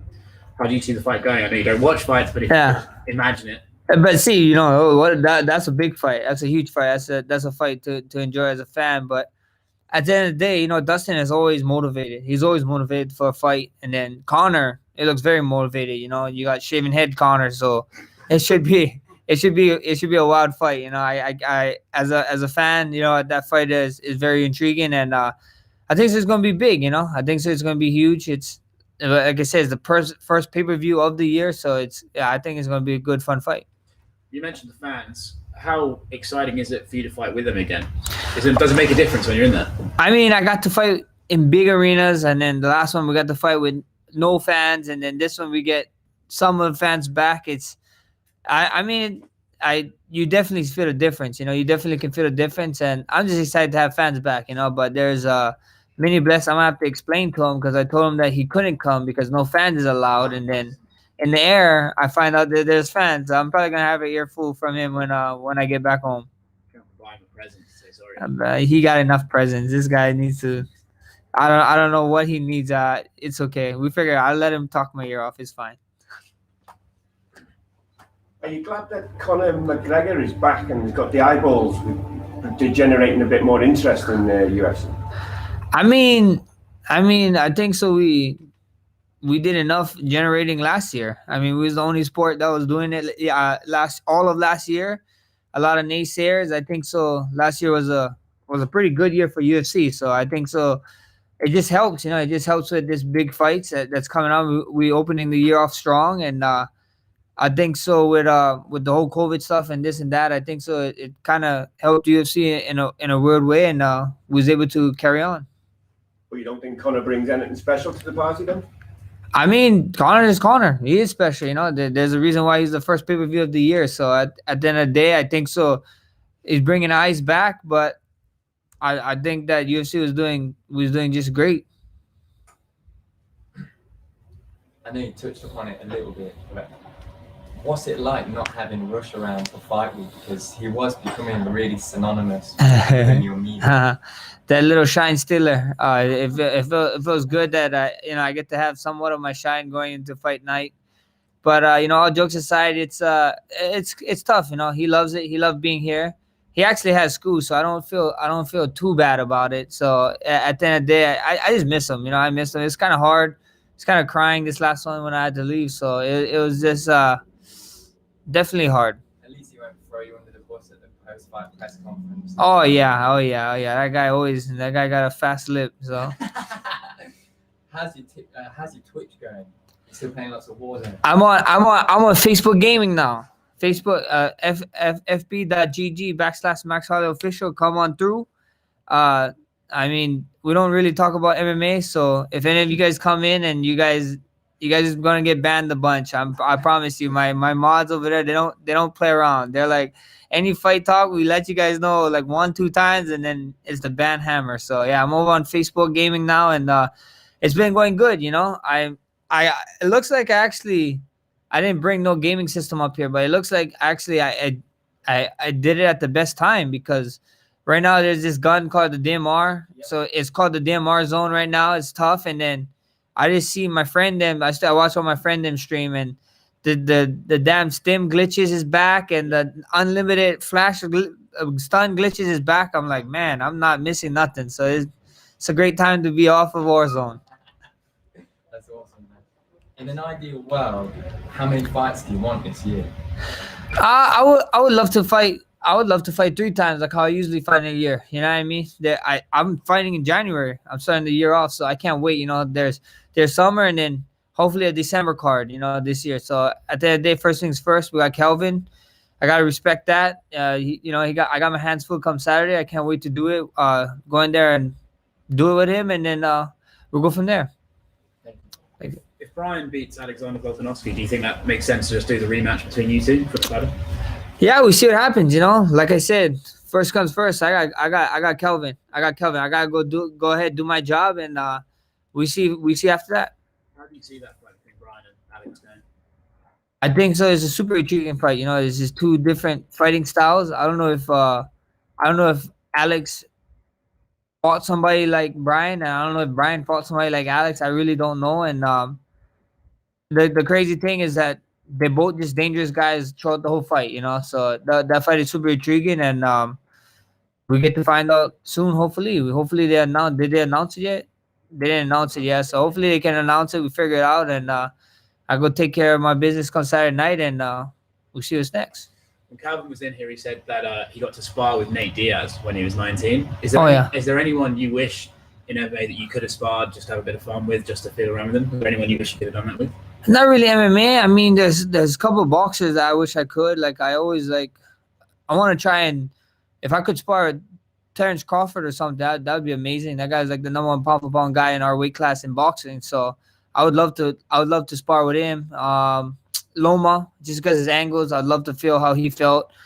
And then Lopez, you know, Timofeo, like that guy, what he did to Loma was just mind blowing to me. I was like tripping out. Like, I was like, there's no way. Not no way. I was giving him a chance to win, but the way he won, the way he did it was a masterpiece. So I'd love to spar those guys. You see Ryan Garcia the other day? Yeah, I saw Brian Garcia too. He's another guy, you know, fast hands, nice, you know, and it's just those guys is guys I think so I'd love to spar, you know, especially in boxing. You said before that Volkanovski is not a good champion, that he acts like a challenger. Do you think he has improved, or he's still the same? I don't know. I said that because of the way he was saying stuff, you know, when we was doing our interviews and our stuff. So at the end of the day, I haven't come across his interviews and stuff. So you guys can let me know, you know, like you guys let me know how he talking, because I don't know the way he be talking now. One thing that I was fascinated with was when you took Joe Rogan last year, and you were talking about, you just said you're a gamer, and you were learning a lot of your punches. Yeah. Gaming that you were talking about. Yeah. Talk me through that. Yeah, it wasn't really punches. I knew how to kickbox. I knew how to do this, but I was figuring out combos. Like Renan Barão was a killer in the first UFC game, and I remember using them. And then there was like this couple combos that I would do, and I was like, bro, like I got like 3-4 knockouts like in a row with the same exact combo. So I was like, I told at the time I didn't have a mid-man. Dustin Kimura, a former UFC fighter, he was my mid-man, and I was his mid-man, so we trade off, and that's what we did. I was like, bro, we call this the Renan, we call this the Aldo. Like, there's a bunch of things that I learned from the game that we put in real life. You know, it was super fun, it was super cool. You know, it's just a cool way to. And when people are saying that, you know, you're just playing games, I was like, no, I'm not. I'm actually getting better in fighting. So I wasn't lying. And then you beat Aldo twice. Yeah. See, you know, and I beat Aldo because I knew him like the back of my hand because I was playing a video game with him. So also, it's been, I believe, like you've had 17 fights since you last fought Conor. Obviously, a lot has changed since then. You went the distance there. Like when you fought him back then, did you think he had it in him to go on and do the history-making things and be the star that he is now? And how do you think you've grown since then too? For sure, I did believe. You know, bro. This is coming from a time I actually just did something with the UFC. It was called the Run Back or whatever. And yeah, when we was at that time, it was crazy. You got to think. I don't even know if I think we was on the main card. And if we wasn't on the main card, we was like the fight before the main card started. But we wasn't even near the co-main event or main event, to be honest. And we're walking out now, and then here's me and Connor's like maybe by the trash can, and they stop us and be like, hey, you guys gonna wait for like 10 to 15 minutes.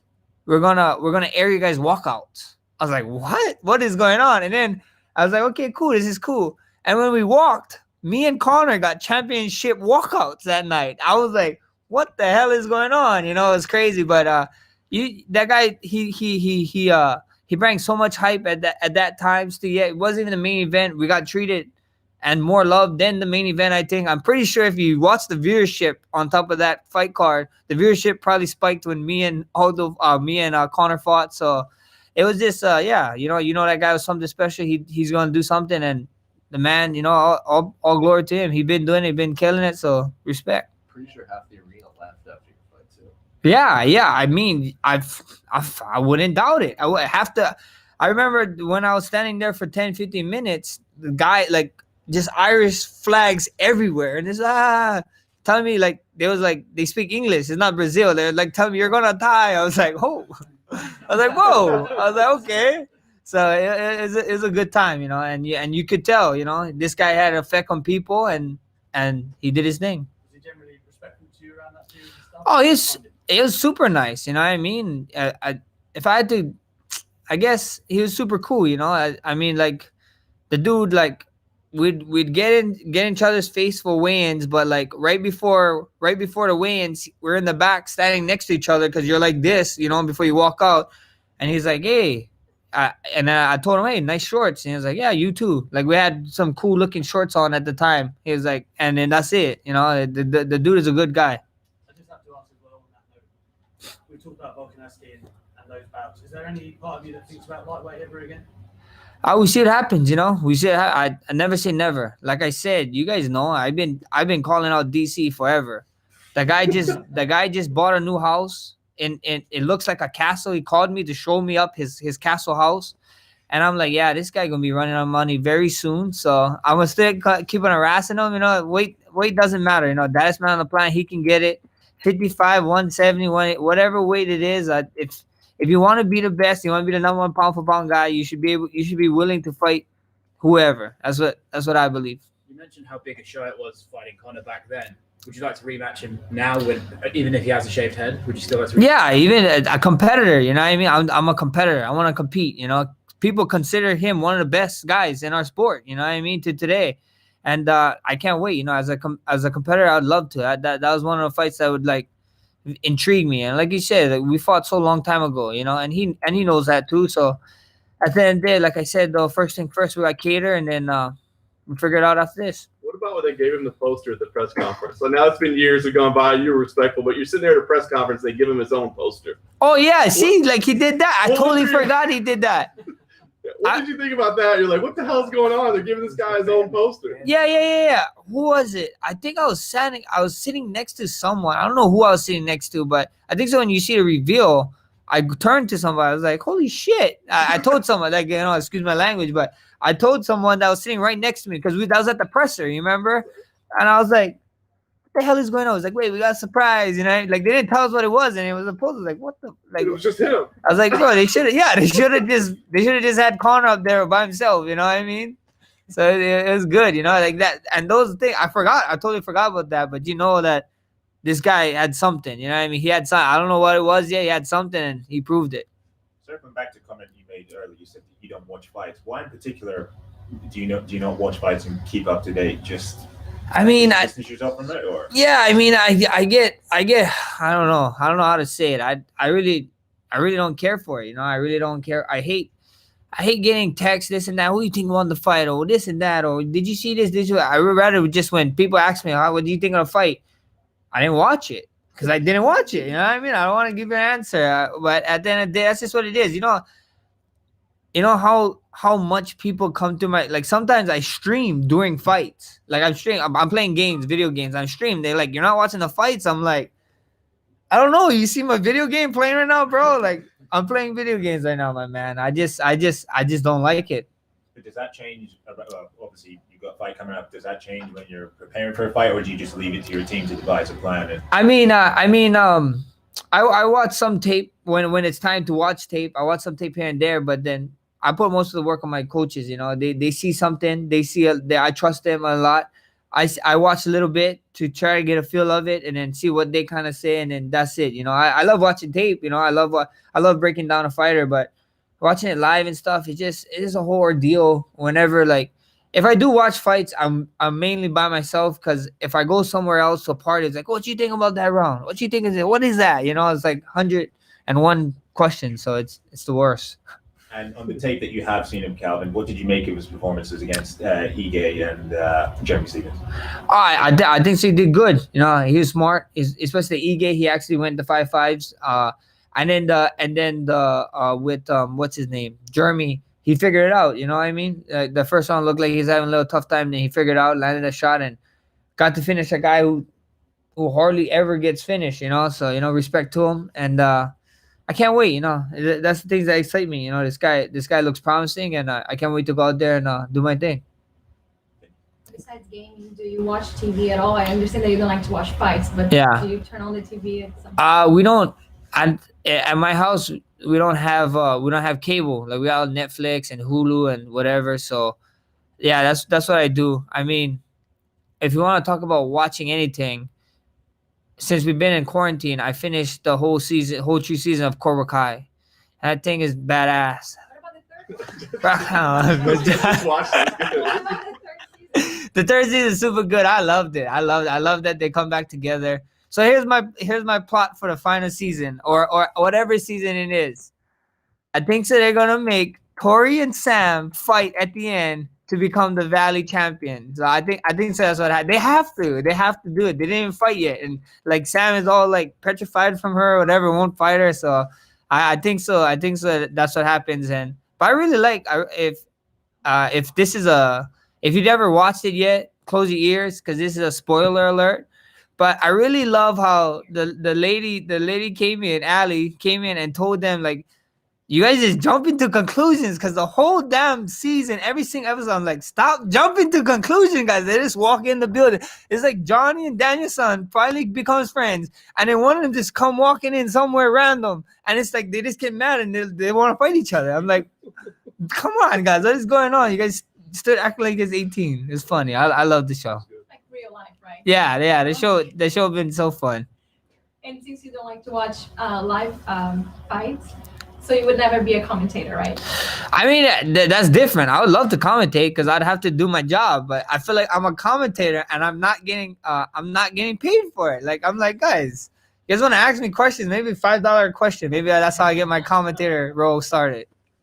You and DC can strike up a good partnership. Oh, DC, they don't want to give me a show with DC. Me and DC a show together. No, but I did tell DC he better watch out because his commentator job, when I'm done, I'm coming for it. His detailed job in ESPN, when I'm done fighting, I'm coming for it, DC. I promise you. You were sitting next to Michael Johnson at that press conference. Oh, was I? Yeah, I think so. It was Michael Johnson. The one I told him, I was like, I told him, like, you seen this shit? Like, what is going on, you know? I think so. That's what I told him. Like, he was to my left, I think. So whoever was next to me, I told him, are you seeing this? It's crazy. That was funny. Cool. Awesome. All right. Thanks, Max. Thank you, guys. Thanks, guys.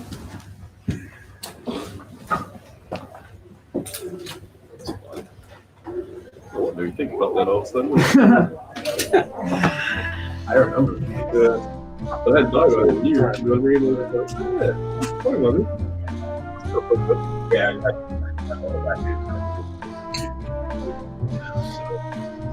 what condition? I think it's 9, so I'm probably, yeah, 8. Yeah, fair enough. That was ideal.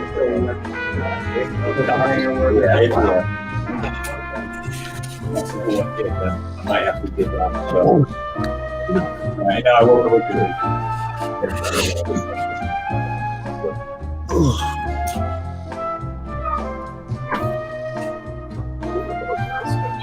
You're good.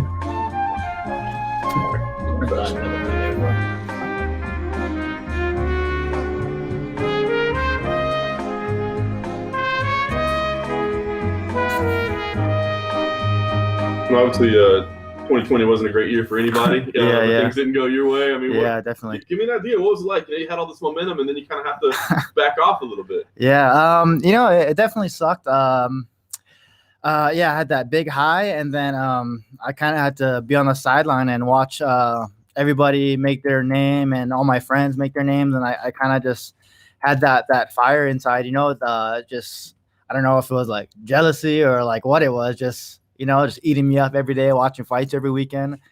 But honestly, I don't know. You just kind of gotta get through it somehow, just to will your way through it, and I made it somehow. Yeah, I was gonna say, I guess the bright side is I hear fighters say a lot of times you get better when you're not in a camp, you're not preparing. You're just, do you feel like you were able to progress? In a way, because of my injuries, I wasn't even like, for the most part, really able to move. Like when I tore the labrum in my hip, like I remember just like laying on the couch, just being in pain just all day, and like just couldn't do much. But the one thing I was told by coaches, teammates and stuff was just watch film. So I just tried to watch as much film as I could and submerge myself in the game. Nice. Now you're back. Obviously excited. Yeah. The matchup itself, was it a little bit surprising? I mean, a couple of undefeated guys, contender series guys. We haven't seen a lot of those matchups. I mean, was it surprising for you? I guess I'm not too. I mean, I don't know, sort of. It definitely excited me though. I was scared when I got the name across. When I got his name, I got the sweats, I got the nerves. But I think that's like what makes me thrive. I like the adversity. I like to rise against it, and I think that just makes me that much better. Right, and then you find out you're going to be on network television, right? I mean, early in your career. Does that excite you? Does that bring it to another level? Oh, definitely. Just the more eyes, the more pressure, the better I'm going to perform, and I love it every time. Nice. Last thing for me. I mean, what's the goal here? I mean, I'm clearly to win, of course, but I mean, is this just about going in there and getting in the cage again and getting comfortable, or do you feel like you want to do something spectacular and kind of continue to build that momentum? Yeah, definitely. I'm trying to make waves here. I'm trying to like stand out on the whole card. I'm trying to be the man of the card, and I'm also always bonus hunting, always. Dana White circled your fight when he was doing his like fights to watch for on Instagram. That was the first one he said. So you saw that, the president of the company, you haven't been fought for more than a year, and he's still circling these fights. Yeah, pretty lucky. I don't know. I guess it's just our styles, I'm definitely going to come forward. I assume he's going to come forward, and it's gonna be a little bit of a banger probably. You said it was like difficult watching your friends like get all these fights and stuff when you're on the shelf, but the division as a whole, from the last time you fought, has seen like the emergence of Marvin Vettori, Kevin Holland, Joaquin Buckley. So when you're watching this division as a whole, do you feel like you're missing out on a lot of these possible matchups while you're in there? Yeah, 100%, and it ate me up on the inside. Like seeing all of these guys, you know, anybody that got a win in that division, it just kind of ate me up, and I knew it could have been me getting some W's, you know, but I just had to learn to deal with it.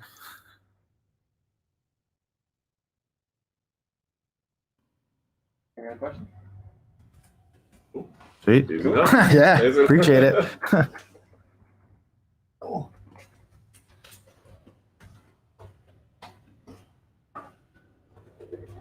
Music.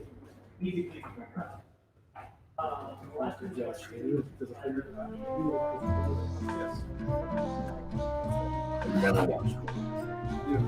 I had never watched it. Yeah, I saw you like read about it. Yeah, I watched it. I've watched all 3 seasons in the last like 2 weeks or whatever.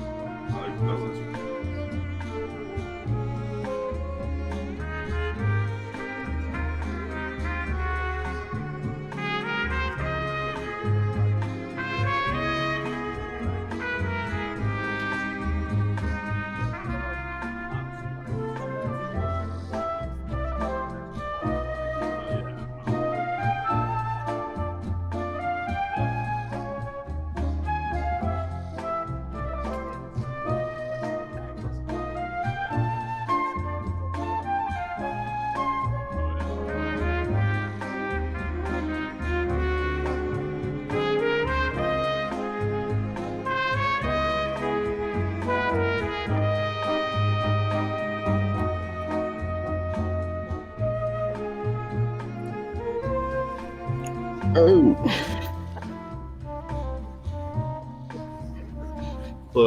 What's up, bro? Welcome back to Fight Island. I mean, you kind of feel like the mayor of this place. This is your spot. Yeah, man, I might be the new Sheik. I don't know.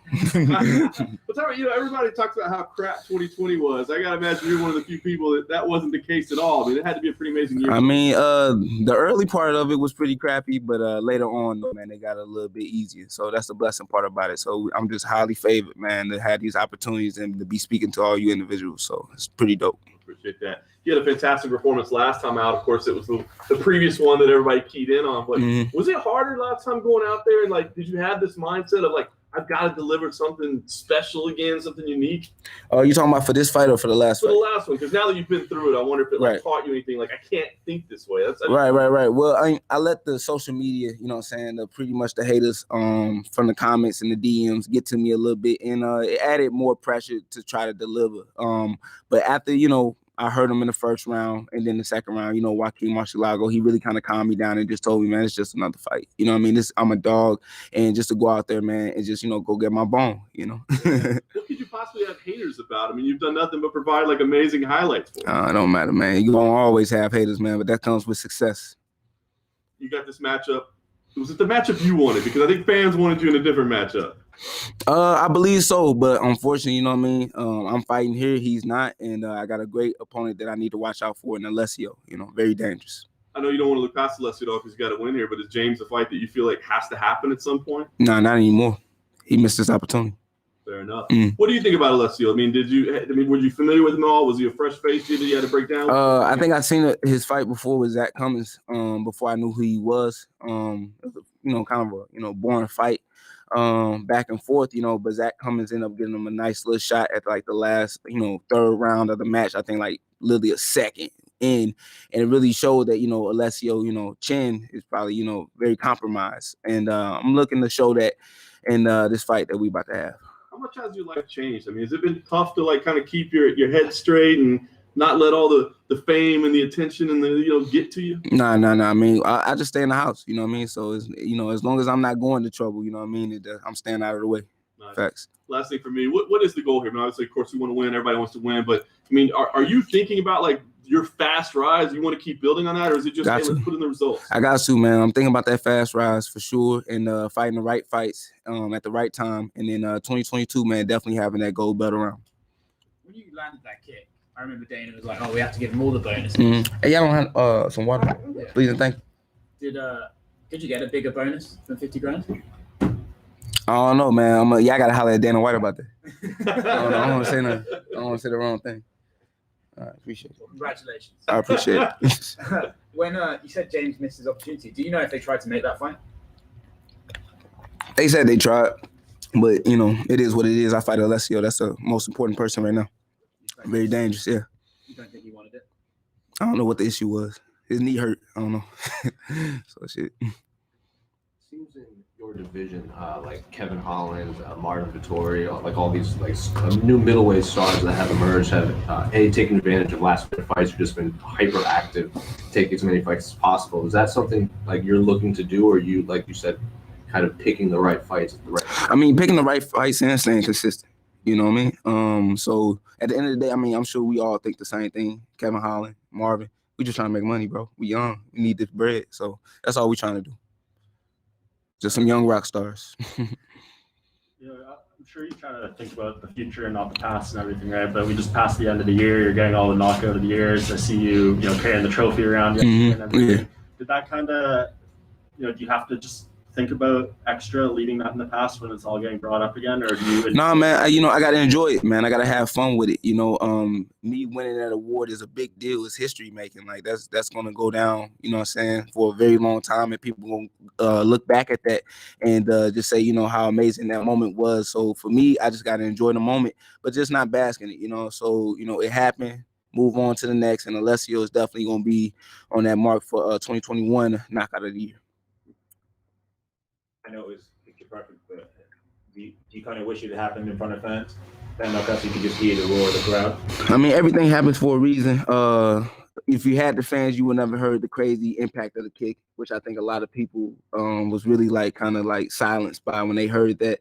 But everything happens for a reason. But now that we have a crowd, I don't think it's that big of capacity. I think it was 2,000 people that's gonna be in there. That's enough, just to hear enough people roar and scream and just get a little shock when I knock out Alessio. When you nailed that kick, is that something where you knew straight away how kind of special it was? I know first fight. No, I didn't think it was that special when I landed it, because it just happened in the moment, and I knew I landed pretty flush. But I didn't know I knocked him out until I turned all the way around and I seen his body go stiff. Because like I said, it was a slow motion when he went down. So for me to see his reaction and how his body mechanics, caved in, it was it was all that she wrote after that. I just picked my hands up, no ref needed after that. Oh, my phone was shitty. I already had a crappy phone. I got an iPhone now, you know what I'm saying? We leveled up, you know what I'm saying? I had this Android Boost Mobile cracked, you know what I mean? And my phone just could not keep up with the social media, I don't know, other UFC fighters, legends, or just general personalities reached out to you or anything like that? Several fighters, man. Too many to even just mention one. But I definitely got a new contact out here in Abu Dhabi, and I'm planning on meeting up with him after the fight, named Freak. You know what I mean? Shout out to him. He made this cool song named Walla Kilmer that I walked out to that day of that fight. So that was history making. So me linking up with him is pretty dope, Are you still working at Walgreens? You still working at Walgreens?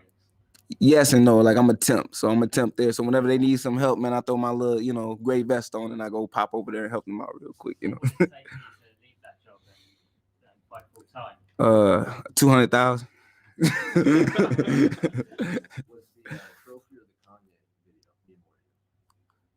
That's a good question. I think both. I mean, it's equal, man. It's equal. Kanye definitely a big impact in getting that kick out there and getting fans to even vote for me. So it's without that, I probably wouldn't have the trophy. Kevin Holland probably would have got it. What was your reaction when you saw that Kanye posted it? What was my reaction? I mean, I was just my jaw just dropped to the floor when I seen that, because somebody I used to listen to when I was a kid, in 5th grade, you know what I mean, post and comment on something that was that major and that had that big of an impact, and he was even, just cool enough to be like, yeah, I'm inspired by this. Let me make a song. It's pretty cool. You think there'll come a day where you're like, Jesus Christ, please don't ask me about this kick anymore. I'm so tired of talking about this kick. I don't think so, man. Give it about 10 years. Who knows? The Showtime? Facts. Do you think yours was better?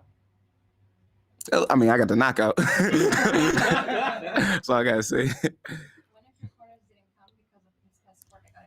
But is he still participating on your camp here in your fight week? Is he FaceTiming you guys? Or? Oh, Justin, yeah, facts. I haven't been able to FaceTime him yet, but he definitely participated and helped me out. That's where I stay with him when we go out to Michigan. So he shows nothing but love, and I wish he could have made it out here, man, because he's a fun-loving guy. You know what I mean? He just brings the energy down just a little bit, you know, when things get a little too crazy.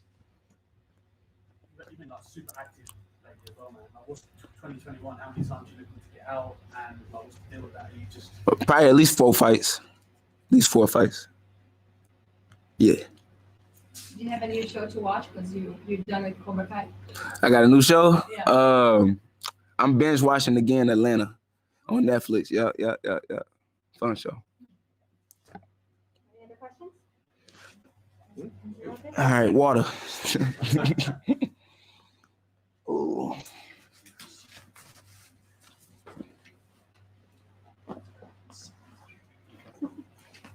You want to take this water? Yeah. No. Dry throat.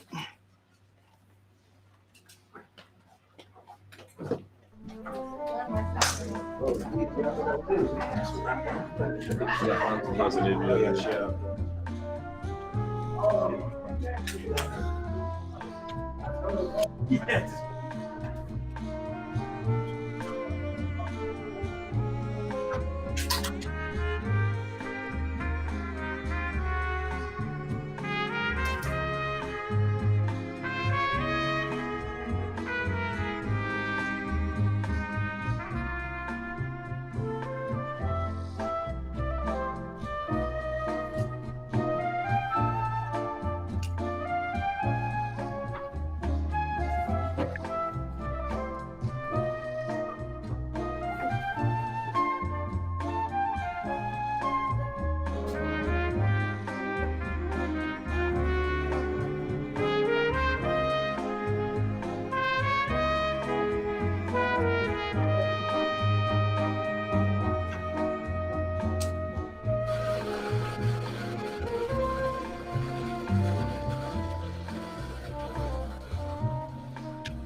That's literally exactly Are you word sure for he word. didn't Are just- you sure that didn't- I'm just saying what Aaron tweeted. Is there a That's- video? that's- Or literally that's your word word. for word what he said? Just oh no, he wrote that. Never mind. I was just reading it. My thing, I was like, damn, either he's been rehearsed like Yeah. a damn, dude. He's got that one down.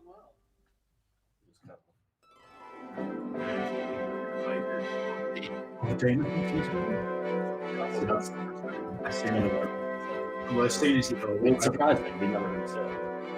It was surprising.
That's pretty cool to get back to the box. Yeah.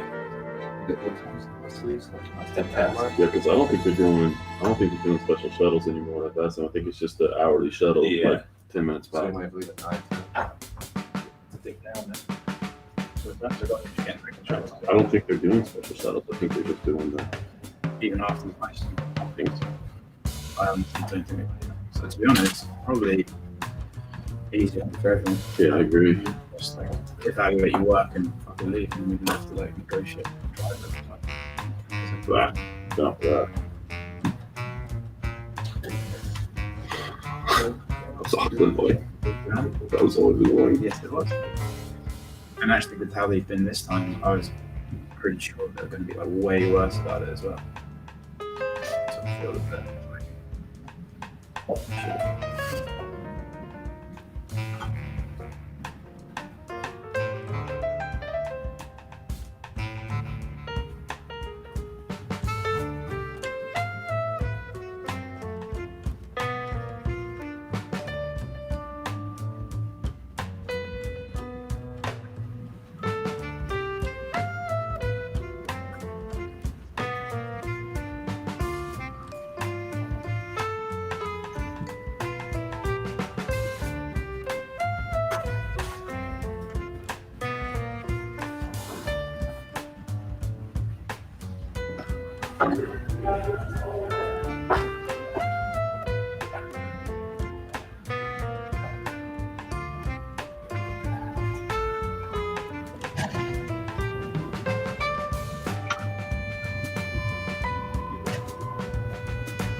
It's scheduled for Laos.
here next week. Yeah.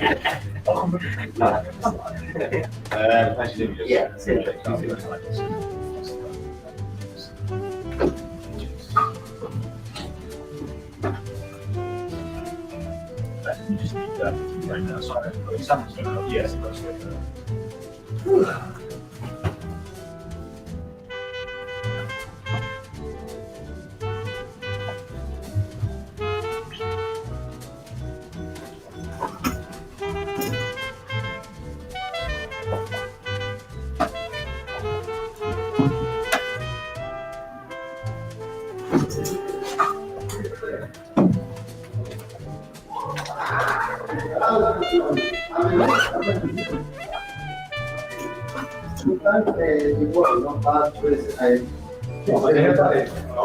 No?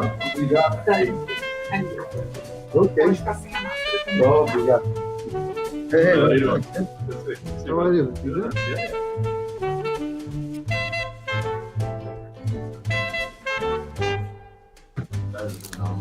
Thank you, champion. That's good, man. Jaden Lang is my friend, the designer. That's amazing. Yeah, that's a good guy. Man, welcome back, right? I mean, a long time coming in here, right? Thank you, my friend. Yeah, what's the feeling like for you right now? So happy, man. The most happy moment in my life, you know.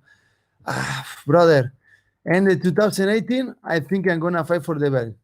I'm very close, you know. 2019, I'm fighting for my life, you know. I almost died. That's very complicated medical case, you know. And when you have passed this, you can understand that life is, you know, change very fast, you know. You're healthy one day, the other day you're not healthy. And that's frustrating, you know. It's my prime years, you know, my best years. And I don't know if I'm going to be better. The doctors in one moment tell me maybe I can fight again. They told me maybe I'm not the same fighter for the bacteria make a lot of scar tissue in my body, you know, a lot of damage. And when I try to back, I feel a lot. And brother, when I pass this everything right now, I'm thankful, you know, thankful with the opportunity with UFC, with Sean. We don't forgive me this fight, the opportunity, tough opponent to show my work, you know, and great position in the card. And thankful with everything, man. I'm the best moment in my career, you know, prime in my mind, in my body, and everything. Awesome. Like you said, I mean, you were fighting for your life, so that was most important. But when they say you can't fight again, was there ever a point that you accepted that? Like, you know what, this it might be done. No, not done at all. That's happened. I told you very fast. I start with infection in May. You know, I work in LA for the UFC. I do the broadcasting in Spanish. I start with my body swelling, infection. I don't know this infection. So my body swelling. I take the plane back to home. I say I took anti-inflammatory. Tomorrow go to training, resting Monday. The next day I can move. I go to the doctor. They take blood in my body. You feel better. 2 days more, I can move the bed. I back to the doctor. He said, no, man, that's crazy, man. You have a bad infection. Go to the hospital. In this moment, go to the hospital. They make a surgery, clean my body. I stay 8 days in the hospital. They put a pig line behind my arm, go to my hair, and I start with a lot of medication. Nurse in my home all day, medication, no work for maybe month a little more. They told me 7 weeks, medication, you are fine. 3 days before they finish the medication, I start with a lot of fever. I called the doctor, say, that's normal. I said, no, go to the hospital right now. I go to the hospital. The medication they give me kill all my white gloves in my body. I don't have defense. They need to put me in separate room. I have the maximum of fever for maybe 4 days. They can put down the fever. I start to lose weight, maybe 200 normal, 170 in this moment, 30 pounds, you know. Very scary, the doctor. They don't understand what is the happen. I make a lot of different kind of medical studies. They change all medication. I start with more medication, the pig line in my hair, a lot of medication. Maybe 3-4 months after, the infectiologist doctor, they say, okay, you're good, you know, we cover, you know, everything. But my body is still swelling. That's weird. I go to the PI in Vegas. Start to make my PT. And pass 1 week, 2 weeks, 3 weeks, 4 weeks, 6 weeks. Heather helped me a lot. She's lovely, man. I love this girl. And she said, no, this is not right. Make him all right. That's not right. We make him all right. The doctor in Vegas tell me, brother, you have infection you born, you can fight again your life. I said, no. And this moment, that's weird, man. And this moment, they told me this, I said, I can't believe. But in the same way, I say, no, that's wrong, man. I'm going to be champion of the world. I know that. I know I'll be champion of the world one day. I know I need to show a lot of things to the world. That's not be real, man. That's not be real. I take the plane the next day back to Miami for this better to back to the main doctor. They do all the treatment. And he told me, no, you have a lot of medication. You can't have the infection in the ball, but when you see the hemorrhoid, this the looks. For they make a lot of scar tissue. That's different. They just only imagine. And we do a lot of medical studies. And in November, we figured out we have arthritis reactive. I got the rheumatologist doctor, and I start with a lot of corticoid. And there my body started to back normal. And December, I start to move, and I can move, man. And my game is move, in the fight. And I can move, man. And all 2020 working so hard to recover my performance, my focus on that. And when I good, I take COVID for 1 month. And when I good, I broke my toe helping Dustin in one sparring. And small things push me back, and thank God. I'm good here, 5 weeks. I'm going to fight this Saturday. For this reason, I told you, man, I'm so happy. I can say other things, That's awesome. Physically, are there any, is there any lingering effects from everything that you've gone through? Are you 100%? Are you better than you were before? Where are you physically? Better than ever. Better in my prime. My mind, my body, and, the time for the fighters is very short, It's fast, man. Pass so fast, man. I can't believe I had 34 years now, man. I can't believe when I saw the guys at 34 years, I said, no, this guy is old. And right now I have 34 years, man. That's tough. But in the same way, I'm healthy. I have a lot of talent to show to the world. And this is what I like to do this year, Beat this guy, finish this guy, he's tough opponent. I love this fight, but I knock him out this guy. I make feel a lot of pain. I injured this guy. I finish. I knock him out this guy and show to the world I'm one of the best fighters in the world, and back to the top, It's awesome. Last thing for me, as you said, I mean, you got this amazing career record, and you're on a run, and you've been out for so long. Do you think you can be a contender right away again? I mean, you're going to have to go on a streak again, or do you think 1 or 2 wins? What's the plan? I don't know, man. When I beat this guy, I have 8 victories in a row, That's a good number for UFC. I fight with a tough guy, Neil Magny. I finished his coming victory. Mike Perry, when I fought, he's in the prime, he's coming winning. Gunnar Nelson, good names. I think I showed my work.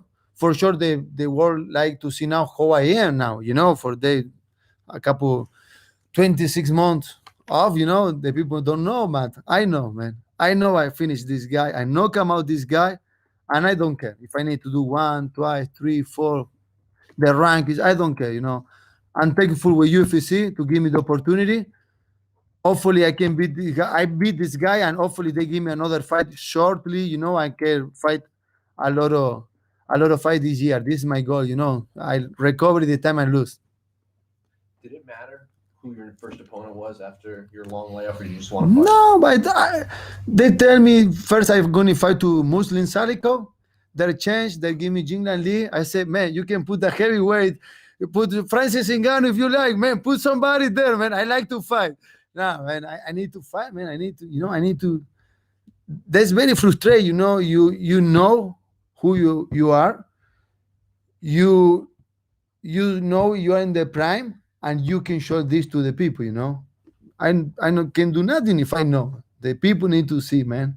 And now I can do that, and I don't care who is the guy in my opponent. The focus is not there. The focus is myself, now. Did you watch the rest of the division during your layoff, or was it too difficult? Yeah, that's amazing, man. The division is very exciting. New names, Some guys is when I'm in the rankings behind me, they pass me, Leon Edwards is behind me, they go to the top. And Gilbert Burns, it's no ranking, go to the top. It's very tough guy, man. That's an exciting division. In my opinion, the most exciting division, and I'm so happy to fight in this division, and I like to beat everybody in this division. Yeah? What do you think of the emergence of Hamza Chimaev? That's good opponent, man. Looks impressive, man. They make a very good job. especially when he fighting twice, shortly time, different division, that nobody make that, They need to give respect for this guy. And in the same way, I think he no fight with nobody very top yet. And this is everybody like to see now, how his reaction with a really contender, He's doing great, but, I think it's levels, in UFC, it's levels.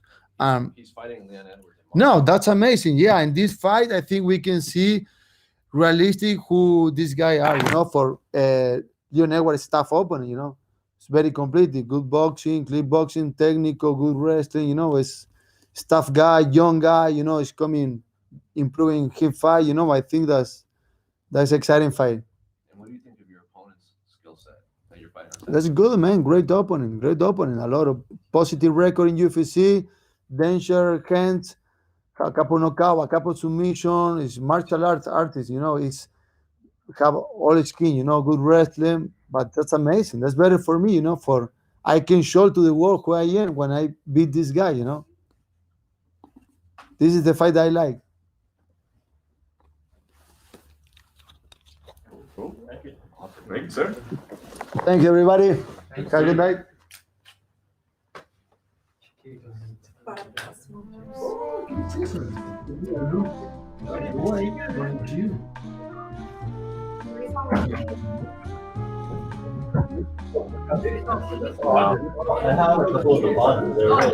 They're really good. Take a couple with He's welcome. Yeah, he's welcome. That's why I wanted to go there. I was like, "You're really cool over there." It's like, I don't know. Wise man wants Had that bow. He doesn't.